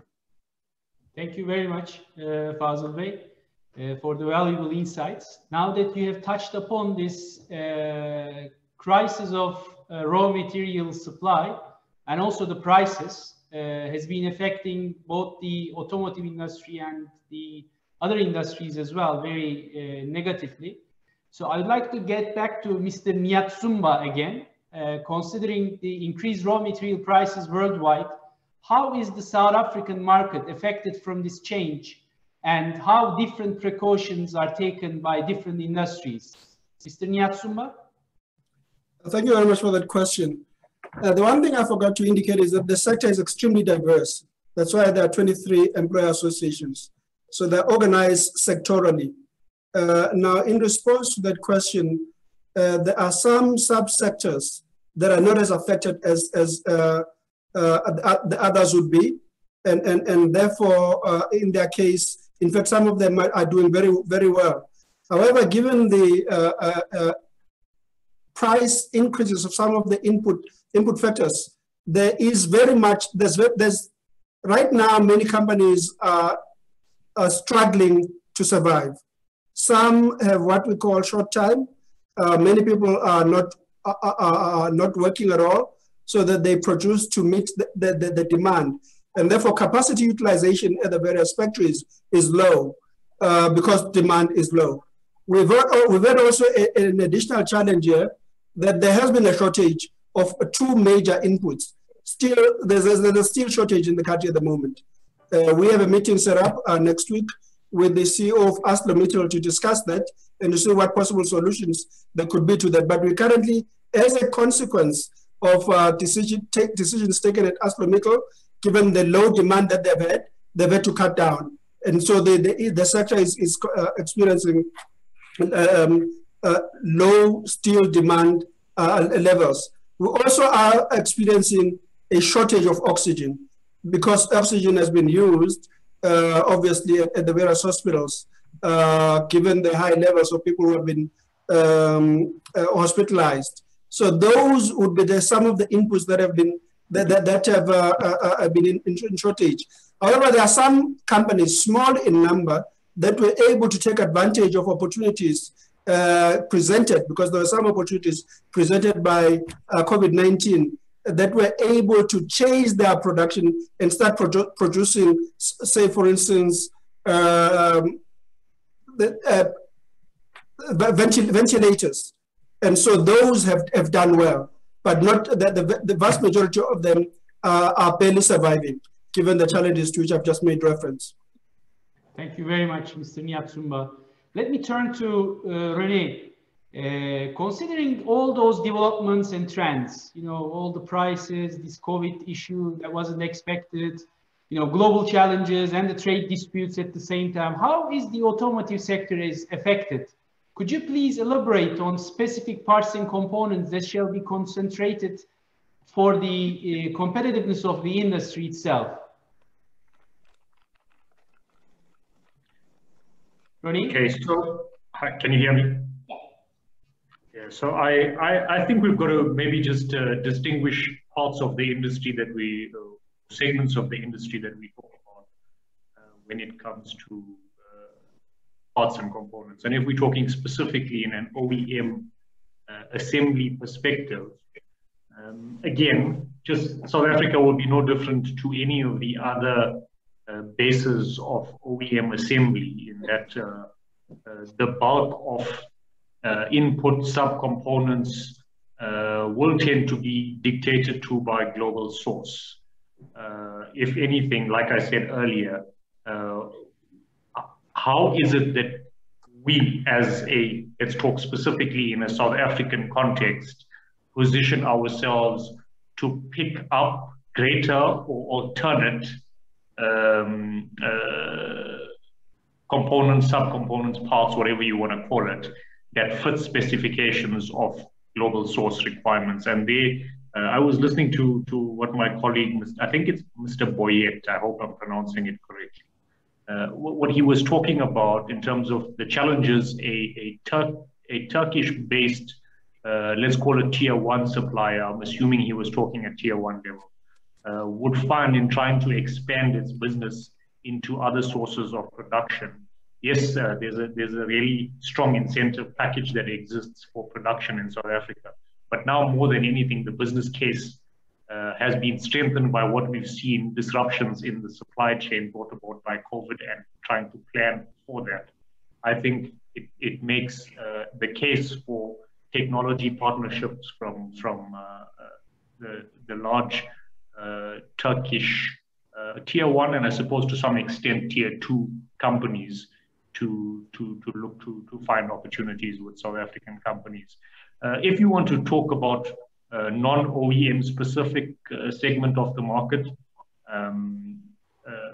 let's call it the replacement or aftermarket type components. So South Africa continues to be a challenge as a single market for that kind of segment.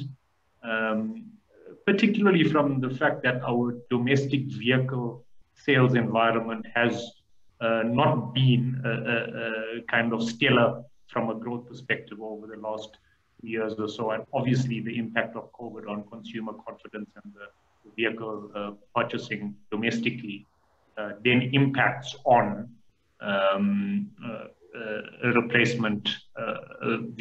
replacement components and parts sold. Again, the African opportunity is where we're looking to leverage some consumer dynamic, and the approach of South Africa is a very clear one. We as a SA, let's call it body of automotive stakeholders, whether it's government, whether it's industry representation, are very firm in a belief that we need to unlock industrial capability across the continent, and in doing so, create more stronger consumer markets. Industrialization, as we've seen through many economies over history, industrialization is one way to strengthen consumer demand, and that's a strategy that we're taking. So for me, I mean, the question is fairly generic. I don't think there's been an immediate impact in terms of actual parts that have stopped coming into South Africa or won't be coming any longer.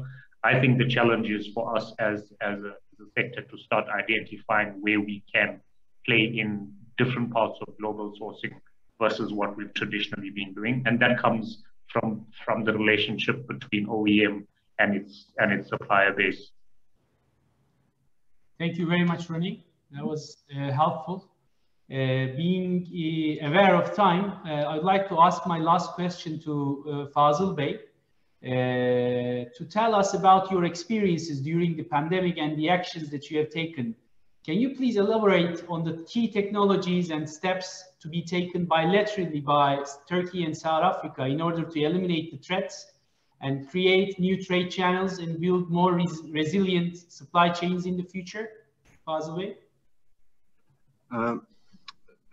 We took precautions very early, starting with the first COVID case in Turkey. Thanks to our customers' continuous warnings and support, especially Arçelik, they followed our actions toward COVID regularly. Many of our customers share their guidelines with their experience from their Asian factories, which they lived 3-4 months before the first COVID case in Turkey. So when our government issued regulations, we were already, all our actions were in place. Our factories were affected very little. We never shut down, and we didn't break our supply chain to our customers all over the world. Many automotive and home appliance manufacturers, especially their suppliers, use their production and R&D skills combined with our agile culture here in Turkey for many COVID-related products, and we began to produce them in a very short time. What did we do is A Group companies and Akım Metal, we support our customer Arçelik with their intensive care ventilator project, with our production capabilities, all our technical expertise. We help them realize their target product to be in production in 1 month. And we are proud to be in that project for humanity, not only for Turkey, for the world. When we look at foreign trade figures between Turkey and South Africa, which were identified earlier, automotive takes a position at a very low level. However, with our skilled resources, production, technology, and R&D capabilities, Turkey is a powerful supply base for mainly Europe, Russia, UK, and Americas. But we could not establish a strong bridge with a developing country, South Africa, in automotive industry in both ways. We should discuss tax exemptions like EU countries and create new trade deals between our countries. If our export grows bigger, investment opportunities to South Africa would be much more than today. Turkish companies can offer their skills through their expats and manufacturing technologies. with COVID, we have seen that distance become no problem, like we are doing right now over video conferences or other tools. Know-how exchange between Turkey and South Africa would be very easily to develop R&D projects or skills together with new partnerships. So if the conditions are right, companies like us can think of a feasibility for an investment in South Africa. And COVID showed us that the trends can change really, really fast. Digital age also made customer choices and trends realized in a short time and with a short life. Our suppliers like us should be very flexible in our production and R&D infrastructure to be adaptable to the new normal. Today there will be COVID, tomorrow there will be something else. So we should be agile and flexible. Thank you. Thank you very much, Fazıl Bey. That has been really helpful, and hopefully, as you have suggested, that that kind of events is going to give us the opportunity in the future. The South African producers and Turkish producers will be becoming closer to each other. Maybe some partnerships will occur later on in the future. That is what we are expecting, actually. I would like to thank all our esteemed guests and speakers today for the first panel session, Mr. Nihat Zumba, Rene, and Fazıl Bey. Thank you very much. That was really insightful for everybody, I understand. And with this, actually, I would like to move to panel session 2. In our first panel, it was really great to hear the inspirational views from our guests from automotive, steel, engineering industries perspective. Now we are going to be focusing on 2 more strategic sectors for both countries. The first is the white goods industry, and the second one is the logistics sectors, which have significant contribution to the economies and which have been much affected by the supply chain transformation trends in the world going on right now. Allow me to introduce our esteemed panelists. Mr. Mark Saunders is representing South African Domestic Appliances Association. Mr. Can Dinçer is the chairperson for White Goods Manufacturers Association of Turkey. Mr. Burak Özaydemir is the chairperson for White Goods Suppliers Association of Turkey. Mr. Portia Derby, who is the CEO of Transnet. So in the first round, I'm going to ask each of you the same question to share your views on how the new normal in the post-COVID-19 era will shape the global value chains in terms of sectors that you are representing. Firstly, I'll start with Mr. Saunders. Mr. Saunders, can we have your views from the South African domestic appliances industry point of view? The floor is yours. Thank you very much. First of all, Your Excellency, Madam Ambassador, Mr. President, Mr. Chairperson, Mr. Polat, thank you for the opportunity to speak on behalf of this industry sector. If I come to your question, let me just start off by saying the domestic appliance industry is significant in South Africa, not just from a revenue point of view, but also from an employment perspective, upstream and downstream from the core businesses. It's very much an international group of brands that make up the industry here. And one of them is a very well-known brand owned by the Koch Group in Turkey, a leading brand here in South Africa. But in addition to that, there are many international brands here in South Africa. And what every single one of those brands experienced during 2020 was disruption. There was no cancellation of supply chains where all these companies are closely integrated, but the supply chains were disrupted. And unfortunately for South Africa, taking into account the size of the industry and the proximity of the country from major suppliers of materials and components, South Africa had to wait, and South Africa went to the back of the queue whilst global supply chains were restored and rehabilitated. So if there was a key learning from industry during last year, it would be that industry needs to become more flexible and less reliant on long distance, long lead time supply chains. Typically supply chains, for example, that have their origins in the Far East or on the Asian subcontinent or even in Europe. I would say that would be a key learning from the domestic appliance industry. Thank you very much, Mr. Saunders. I guess that's actually you have been reflecting very globally accepted views as well within this pandemic, and everybody, as I am a person who is working for a domestic appliances company, and we are feeling the same issues very deeply, actually. Thank you very much for putting that into words. Now I'm turning to Can Bey. Can Bey, can you give us your views from the Turkish white goods industry point of view? You have the microphone? Yep, I have it. Thank you so much, Mr. Polat. Before I start what's going on with the supply chain, I would like to give us some brief about the consumer side. I mean, I think this is the part that all the industries in all the countries should focus more. There's a huge change in the consumer habits. They are very demanding at the moment. They ask everything in a perfect way. They want it right now. They want everything right now in a perfect way.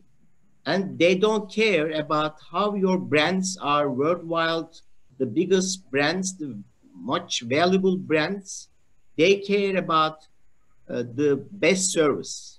So according to the latest survey, not only in Turkey, it's a global, more than 65% of the consumer may give a second chance to the big brands, even if they make the mistake at the first shopping experience. So all the industries, all the brands, we should be very, very careful.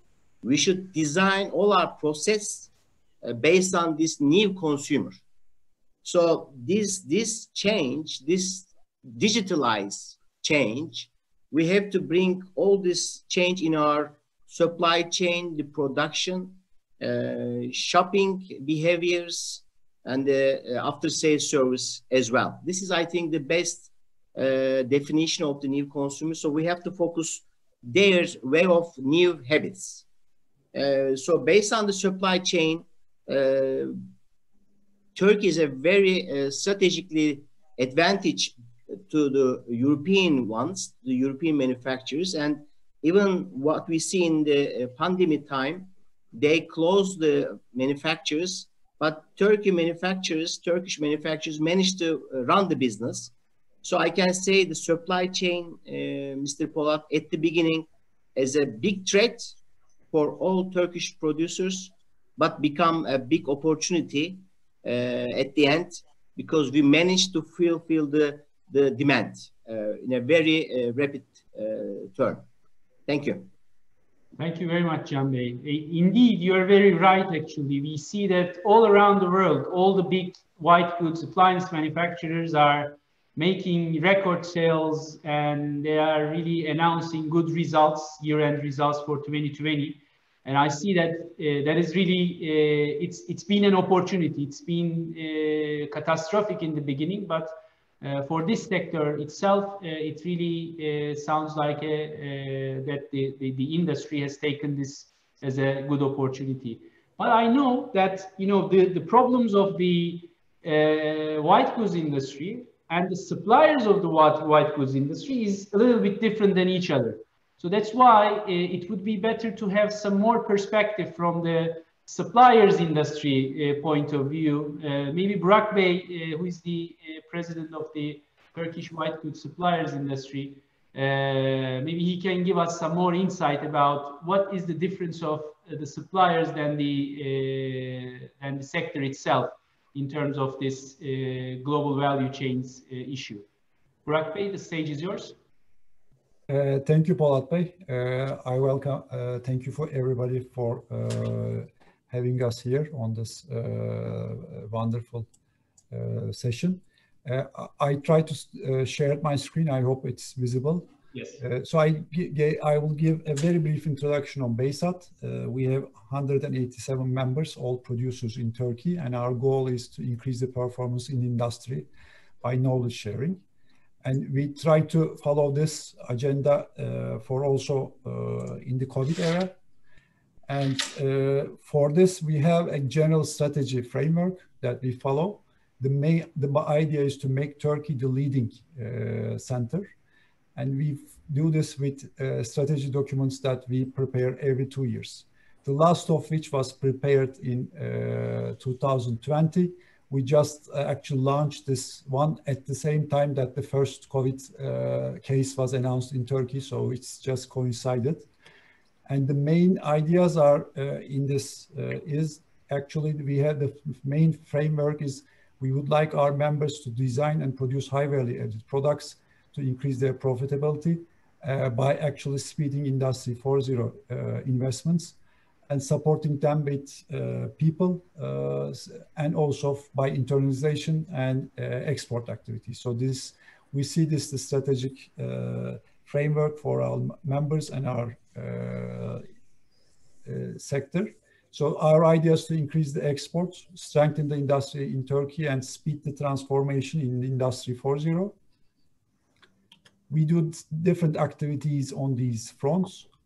The major activities, we are actually starting an Industry 4.0 competence center with a university and with TÜSİAD with EU funding. It will start operating within this year to support our members in terms of pilot studies, consulting, training, and R&D support. And it will have a budget around 10 million euro, fully funded by EU. It will have different technologies for the industry, for white goods and for Industry 4.0 new technologies. And we modeled this with the center, with similar centers, looking into similar centers in Europe and in US. And coming to COVID, of course, we have this agenda of digitalization and exports, but suddenly we had the COVID situation. What we did was we tried to ensure the suppliers' business continuity. So we had a lot of information sharing sessions and detailed documentations about COVID-19 precautions, government support programs, and legal aspects, financial aspects, and macroeconomic expectations and leadership crisis. So we try to actually guide our members through these different times and by information sharing from OEMs to suppliers, suppliers to suppliers, from some special experts to suppliers. And for this, we did a lot of webinars. Most of our members actually joined them, and they were quite happy to and report it. We also did a survey to understand the situation in the first phase of the COVID. Actually, the expectation was the demand impact was very negative in Q2, but the expectation to go back to normal was Q4 and Q1. So actually, we now know that this was too delayed. The expectation was delayed, and the recovery was faster. Probably this is the reason why we are having some material shortages now, because of the general expectations of later recovery. The supply chain was, especially for raw materials and some special components, was not prepared. So a lot of our members had issues about cash and finance risk. Hopefully, most of them survived this era.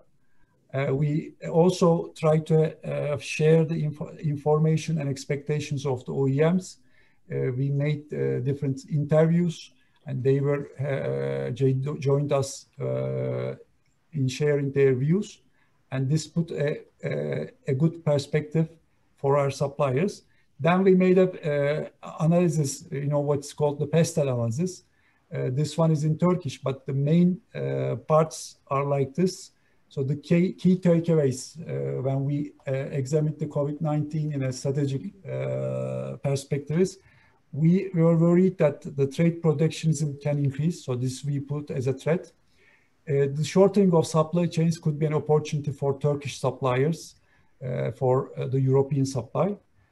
So we were seeing that the increased white goods use in COVID-19 will create additional demand at the time, and that proved correct. And the increase in online purchasing will accelerate. So now we see more and more, I think, online purchasing that also creates maybe more variety and more instant access, as Can Bey mentioned. We also believe that Industry 4.0 transformation also will accelerate.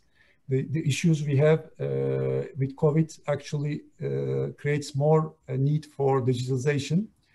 And we also believe will be a more focus on environmental issues because of the threats. The COVID actually underlined the threats, and the environmental threats will be more focused, and there will be more demand for green products. So this is our general takeaway from these. And this maybe I stop here, and for next questions, the other slides. Thank you. Very much, Burak Bey.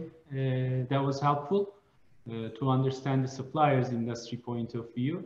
Now I'll turn to Ms. Derby, because the logistics sector is somewhat different than all the other industries. It's affected all around. Actually, logistics was one of the key factors within this COVID environment, and everybody was really depending on the performance of the industry of logistics. So I would like to understand your point of view from your sector perspective. Ms. Derby, floor is yours. Well, thank you very much, and thank you for the invitation from the Commercial Council of the Turkish Embassy. Look, I mean, so let's position Transnet first of all. So we're not a DHL or any of those kind of companies. We're a state-owned enterprise that is in rail, pipelines, and ports, right? And in the case of, in our case, with the lockdown starting, we would have been at the forefront at the ports, first of all. And we are not the only player in terminals in South Africa, terminal operations, but we are the dominant operator when it comes to autos as well as container terminals. So we were an active player in terms of moving essential and non-essential goods at the beginning of the pandemic, and moving them out into the hinterland away from the port, so that the ports would not get congested. In a funny way, I think what COVID has done for us as a state-owned enterprise, I think, has opened us to partnerships with the private sector a lot faster than maybe we would have if we had had the luxury of time. So I suppose it's been its own horrific, and I mean, we all have to learn to deal with it. If you look at how many companies have had pandemics as a risk coming up, I'm amazed at the fact that all of us are amazed that it finally happened, because we always knew it was happening. So the real issue going forward is, how do we make sure that we develop robustness, that when there's another disease like this or condition like this, we are all able to deal with it without having to close the economy, because it has been significantly damaging. And I think all of the people in business who are on this webinar would attest to that, is that it has been significantly damaging. And it's been particularly damaging in our context of South Africa, because we got into the pandemic COVID with an economy which was very weak. I mean, we were barely growing, just below 1%. So if you barely growing as an economy, you get hit by COVID, it's bound to have quite a seriously damaging effect on your whole economy. Manufacturing, and remember, for the first couple of months in the hard lockdown, virtually the whole manufacturing sector was out. So and thankfully, because we are a mining country, we were able to move mining commodities, but virtually every single manufacturer was dead during that period. Thank you very much, Mr. Irvi. If I may continue with you, because you've already touched upon some of the issues. I know that Transnet is a state-owned enterprise, mainly focusing on the railways. Maybe it would be better to understand the impacts on that. Obviously, we all know that it's impacting the transport and logistics sector is too much. Connectivity and the capacity level of the infrastructure, particularly freight, rail, definitely affects the resiliency of the supply chains and also competitiveness of the other industries as well.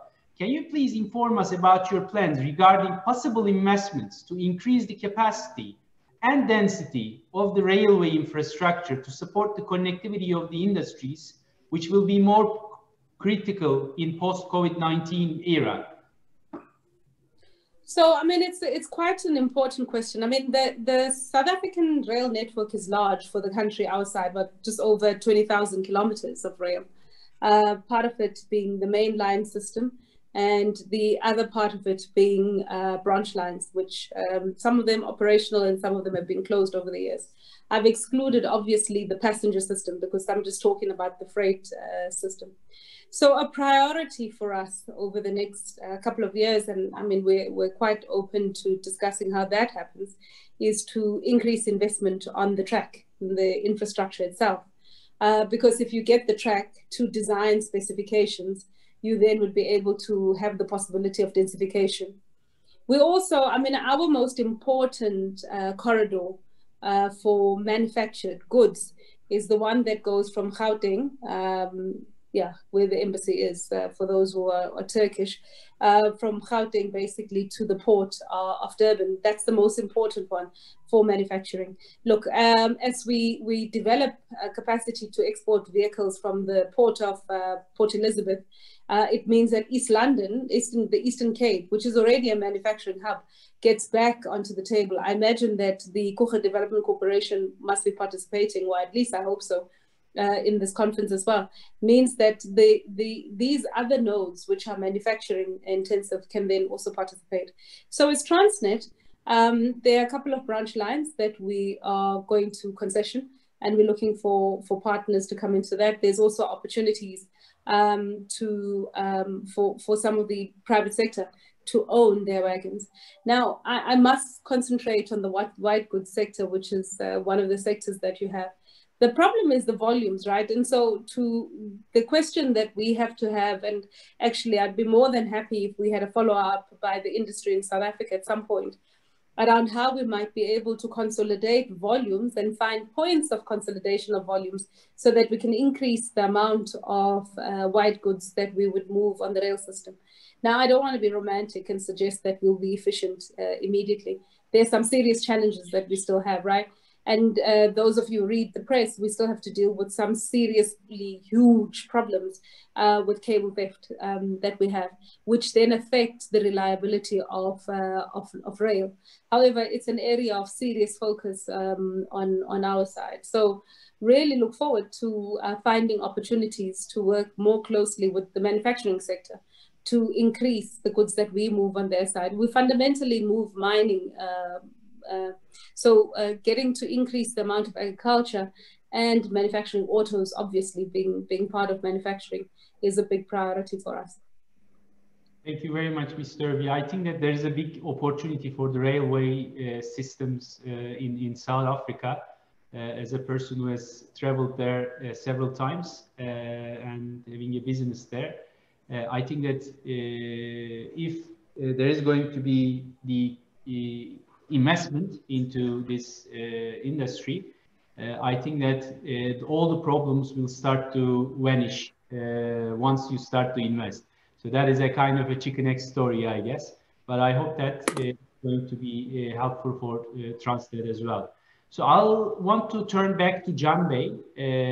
Can Bey, Turkey has the world's second largest white goods production capacity after China, and has surpassed many countries within the European Union. Can you please share the best practices and strengths that lead the Turkish white goods industry to success globally? Sure, Mr. Polat.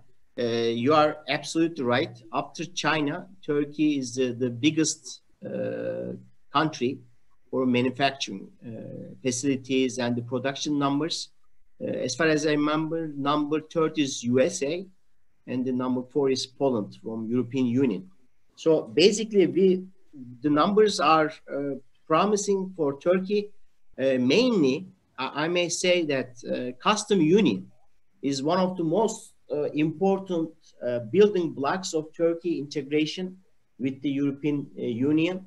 And thanks to the close integration with the European Union rules and the regulations, the structural transformation took place in Turkey exporting sectors. 2020, we managed to produce 30 million MDA6 home appliance, and we managed to grow compared to 2019 because the export, even the problems that all of us know, the export numbers don't go down, but also the local market, we managed to grow the local market. I think this is important, but mainly I may answer your question as a rank. I think the number one export-oriented production in Turkey, 75% of our total production we export, and this export mainly to the European Union, 73% go to the European Union and other continents as well. So we have the global known brands, globally competitive supplier ecosystem is for sure one of the biggest advantage of Turkey, and the strong dealer and the technical service network, because we have the direct access to the consumer in Turkey. It gives us a very important know-how and the consumer experience. I think this is also important, and high R&D capabilities. These are the most valuable factors of our success story. Thank you, Mr. Polat. Thank you, Can Bey. I'd like to continue with Mr. Saunders, getting back to him. Considering the changing supply chain dynamics that we have experienced last year, what are the learnings for South African white goods companies? How do you plan to act upon these learnings? Mr. Saunders? As I mentioned earlier on, the key learning was a lower dependency on global supply chains with long lead times. I think one of the stemming from the key learning is probably a key intention to stimulate locally the production of materials and components for the manufacture of domestic appliances. This can range from compressors right the way through to pieces of glass, thermostats, rheostats, handles, light fittings, etc., etc. Against the background of what was mentioned by Mr. Hoosen a little bit earlier on, and that is the African Continent Free Trade Agreement. There is going to be large opportunity for domestic appliance manufacturers and indeed other industrial sectors as infrastructural development takes place in Africa. And here I mentioned particularly sub-Saharan Africa. And what is key in conjunction with what I just mentioned about the local manufacture of materials and components, what is going to be key with exports into sub-Saharan Africa is competitiveness. Let me just be very clear on one thing. Competitiveness is not just about your price. Everybody can win the race to the bottom. That's a very easy job. But there are other elements connected to competitiveness. And the first one is, of course, continuity. The other one is quality, dependency, etc. And of course, price comes into that mix as well. There has been an initiative started here between ourselves and our colleagues at the DTIC to look at the stimulation and development locally of supply industries to the white goods sector. Anything from materials right down to the smallest component. And therein lies the biggest opportunity. there would certainly be phase one to that, and that is exports into sub-Saharan Africa. Over and above the local market, exports into sub-Saharan Africa, particularly thereafter, domination of sub-Saharan Africa, followed by export programs into perhaps the Middle East, India, additionally the Indian Ocean, and possibly even the Mercosur markets in South America. This would come in phases. This will not happen automatically, but the first phase would be looking after the supply situation of materials and components for the local industry here. And there could be an additional spin-off.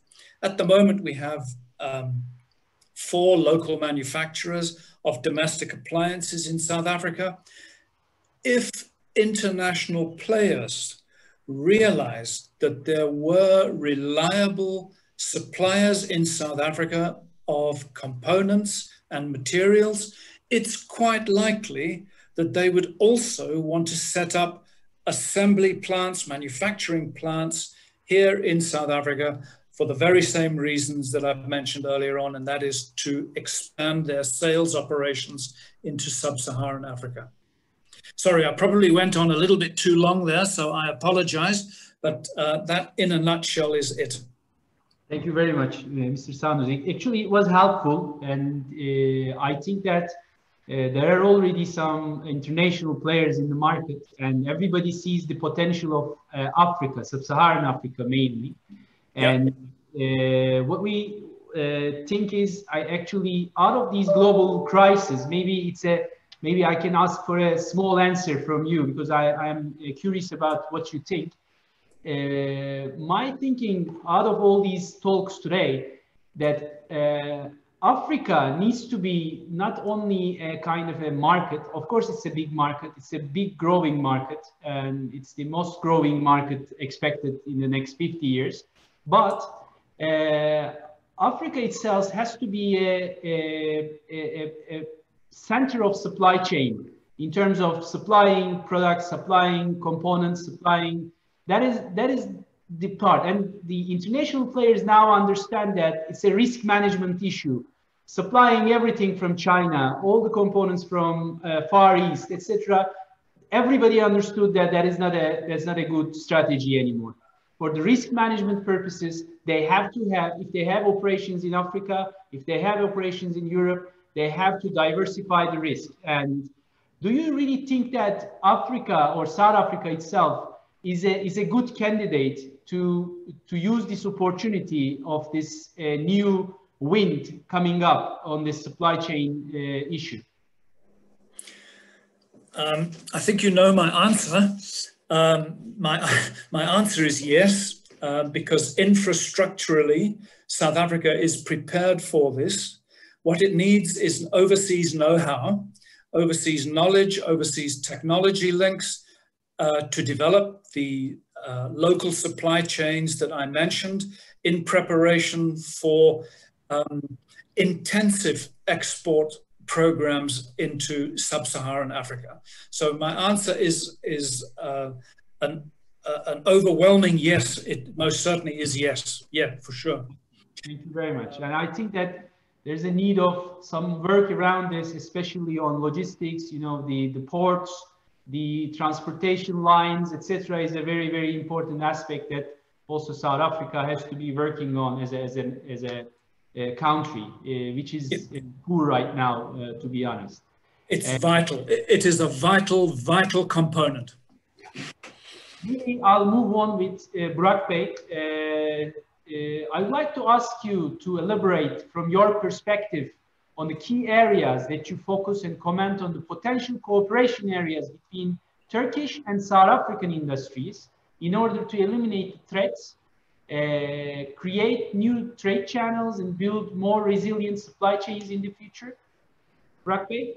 Yes, I share again my screen. I'll try to summarize what we do in these for these aims as Behzat. We are focused for South Africa since 2017. Our first visit was with Turkas team, which is supported by TED, the Export Association, and funded by government. And we took 10 of our member companies, visited South Africa, the producers DeFi and Whirlpool, talked with them for export opportunities. We also talked with local government representatives for investment support and the conditions for investment. And after 2017, just a second, 2018, there was actually a visit from a South African delegation to Turkey. So the Minister of Trade and Industry and Eastern Cape Development Corporation. So we met also as BaySat board, and they also visited some of our members. So we discussed the investment opportunities.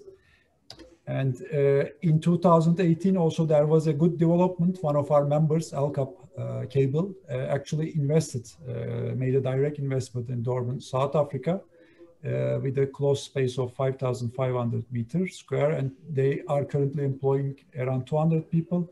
They are producing silicon wire and cable products, and with main focus for white goods producers and African markets. So we believe there is a potential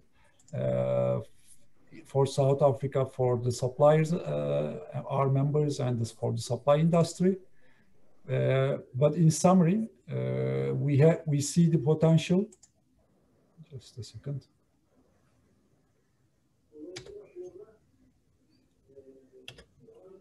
Okay.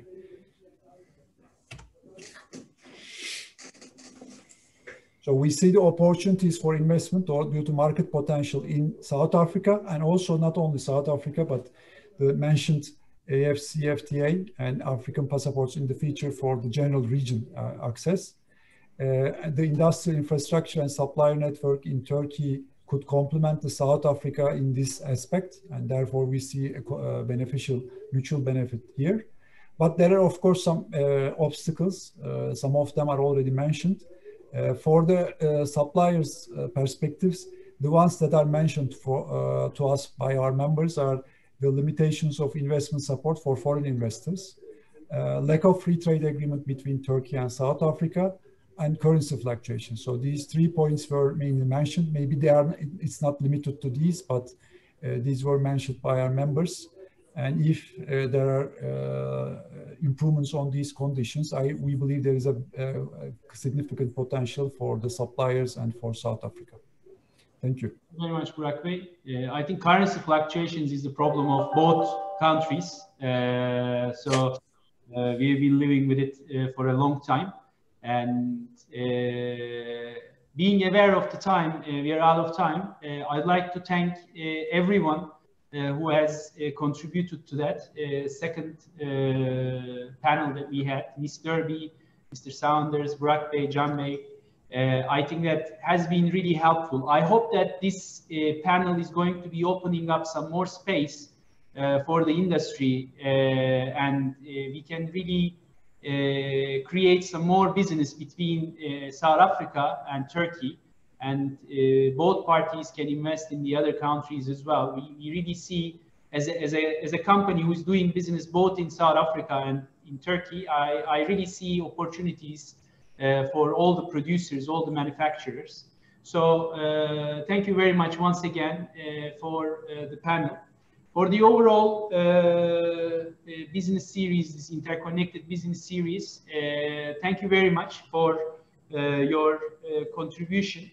I'd like to, first of all, our Honorable Excellency Elif Hanım has really helped us to really put up the links between us and this making all of this business series to happen. I'd like to thank her very much and thank Fatih Biçlioğlu, who has been supporting us from the beginning. Hopefully this has been helpful for everybody. I don't want to take much of your time anymore. We are like 10 minutes late, but I hope that has been helpful for everyone. Thank you very much and good afternoon. Thank you very much. Thank you. Good luck. Thank you, everybody. Thank you very much. Thank you. Thank you very much. Thank you. Thank you.